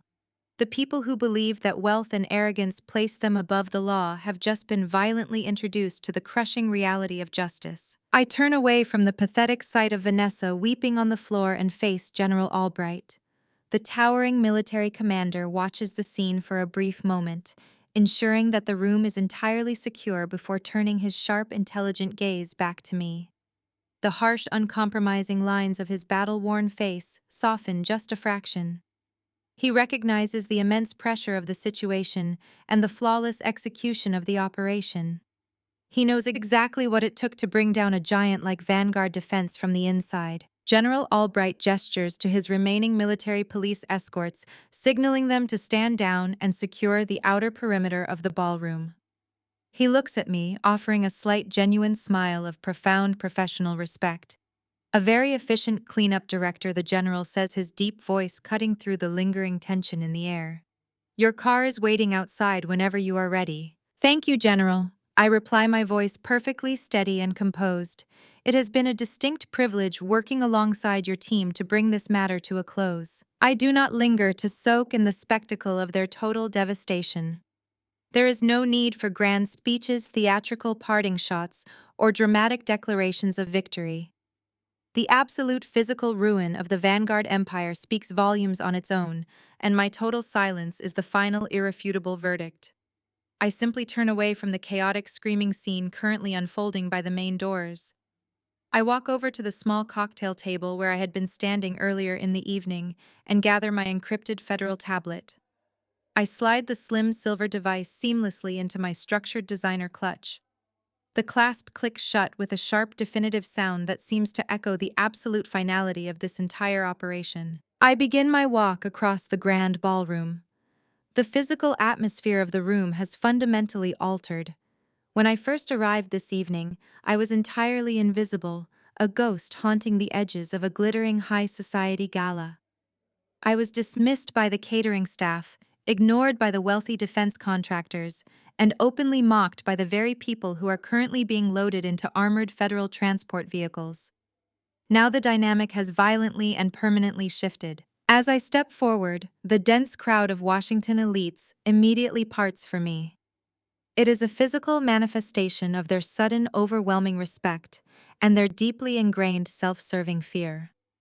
Men in bespoke tuxedos and women in haute couture gowns scramble backward, pressing themselves against the banquet tables to clear a wide, unobstructed path for me. They lower their eyes as I approach, unable to meet the gaze of the woman who just dismantled a billion-dollar defense dynasty with a single encrypted tablet and a quiet mandate. A low, continuous murmur ripples through the parted sea of guests. I hear fragments of their hushed, frantic whispers. They are trading my name, passing it along like a highly classified state secret. They speak of the newly appointed director of acquisitions with a mixture of profound awe and absolute terror. The socialites who had fawned over Vanessa Vanguard just an hour ago are now actively memorizing my face, desperately hoping they never end up on the wrong side of my Federal Oversight Committee. The corporate titans are already mentally recalculating their entire lobbying strategies, realizing in real time that the old rules of bribery and influence have been officially incinerated. I walk through the center of the parted crowd, my posture perfectly straight, my steps measured and unhurried. I do not look back at the spilled vintage champagne, the shattered crystal, or the pathetic weeping figures being hauled away by federal agents. I leave the complete wreckage of my abusers' lives behind me without a single second glance. They are no longer relevant to my trajectory. They are simply redacted files in a closed federal investigation, and I have much more important work to do. I push through the heavy, ornate brass doors of the hotel and step out into the crisp, cool Washington, D.C. night air. The immediate physical sensation is intensely liberating. The stifling, perfumed atmosphere of the ballroom, the cloying scent of fear, and the heavy, suffocating weight of my past are instantly washed away by the sharp, biting wind sweeping off the Potomac River. I take a deep, slow breath, filling my lungs with the clean, freezing air. It tastes like absolute victory. It tastes like the first authentic moment of my entire life. The hotel valet stands rigidly at attention near the curb, pointing toward a sleek, black armored town car idling in the designated VIP loading zone. The heavy luxury vehicle is pristine, its dark-tinted windows reflecting the flashing red and blue lights of the surrounding police cruisers that are currently securing the perimeter for the FBI raid. As I approach the vehicle, the driver, a stern professional man in a dark tailored suit, immediately steps out and opens the heavy reinforced rear door for me. He offers a sharp, respectful nod acknowledging my authority without requiring a single spoken word. I slide smoothly into the deep, soft leather seat. The interior of the town car is perfectly climate controlled and smelling faintly of expensive leather and polished wood. The driver closes the heavy door behind me, sealing me inside a quiet, secure sanctuary. The chaotic ambient noise of the street, the shouting federal agents, the wailing sirens, and the frantic clicking of press cameras arriving on the scene are instantly muted, cut off by the thick acoustic glass. I am entirely insulated from the spectacular destruction I just orchestrated. The driver slides behind the wheel and smoothly guides the massive vehicle away from the curb, merging seamlessly into the late-night traffic. I lean my head back against the plush leather headrest and turn my gaze toward the window. The historic illuminated monuments of the nation's capital slide past the glass in a magnificent glowing procession. I watch the towering white marble columns of the Lincoln Memorial and the stark soaring peak of the Washington Monument cutting through the dark night sky. They are enduring monuments to resilience and absolute structural integrity. For the first time in my existence, I feel like I truly belong in this city of power. I sit in the quiet darkness of the back seat and take a mental inventory of my life. The psychological chains that have bound me for decades have been completely shattered. I have no toxic parasitic fiancé holding me back, draining my finances, and demanding that I shrink my ambitions to accommodate his fragile, mediocre ego. Bradley is currently sitting in a cold federal holding cell facing decades of incarceration, and I will never have to endure his manipulative, charming lies ever again. I have no abusive older sister constantly stealing my light, loudly demanding the center stage and manipulating every family dynamic to ensure my perpetual subjugation.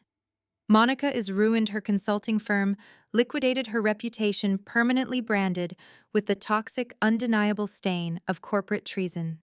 She can no longer use me as her convenient stepping stone because the staircase has been entirely demolished by her own uncontrollable greed. And most importantly, I have no enabler parents defining my inherent worth. I am no longer the scapegoat daughter, forced to constantly sacrifice my own boundaries and basic human dignity to maintain a toxic, volatile family peace. Their biased opinions, their relentless, suffocating demands for unconditional forgiveness, and their lifelong dedication to protecting Monica, at my expense, simply do not matter anymore. Their power over my emotional state has been totally revoked. The sudden sharp vibration of my smartphone against the leather seat breaks the quiet stillness of the car. I reach into my clutch and pull out the device. The screen illuminates the dark interior, casting a pale glow across my face. It is a notification of a new voicemail. The caller ID displays my mother's name. I stare at the glowing letters on the digital screen. A few hours ago, or perhaps even a few days ago, this notification would have triggered a massive spike of anxiety in my chest. I would have felt the immediate crushing obligation to listen to her frantic voice. I know exactly what the audio file contains. It will be a hysterical, weeping demand for me to fix the situation. It will be a desperate, manipulative plea for me to drop the federal charges against her golden child. She will invoke family loyalty, she will cry, she will beg, and she will ultimately blame me for destroying Monica's life. She will expect me to fall back into my designated role as the eternal peacekeeper, the quiet, sensible sister who absorbs the damage so the rest of the family can survive. The deeply ingrained childhood instinct to answer the call to soothe her panic, to somehow make everything right, flares up for a fraction of a second. But the instinct is weak, anemic, and entirely starved of oxygen. It dies almost instantly, replaced by a wave of profound, untouchable calm. I do not open the voicemail. I do not listen to a single second of her frantic, manipulative pleading. With a slow, deliberate swipe of my thumb, I permanently delete the audio file. I watch the notification vanish from the screen, erasing her demands from my life with absolute digital finality. Following that, I open my contact list, select her name, and firmly press the block button. I repeat the exact same process for my father. The digital bridge connecting me to their toxic, enabling ecosystem is permanently severed. I set the phone face down on the leather seat beside me. I am completely, utterly self-made. I have fought, clawed, and strategized my way from the bottom of a miserable, windowless filing room to the absolute apex of federal oversight. I did it without their support, without their money, and without their conditional approval. I turn my head and look at my own reflection in the darkened, tinted window glass. The street lights from the passing avenues wash over my features, illuminating the face of a woman I finally recognize and profoundly respect. The anxious, desperate girl who begged for scraps of affection is gone forever. A peaceful, victorious smile finally touches my lips, altering my entire expression. It is a smile of pure, unadulterated freedom. They thought they could bury me, I think to myself, as the sleek armored car disappears deeper into the safety of the night. They threw dirt over my head, they starved me of light, and they expected me to quietly suffocate in the dark. They did not realize I was a seed. Family is frequently idealized as an unbreakable bond, but the reality is often far more complex and painful.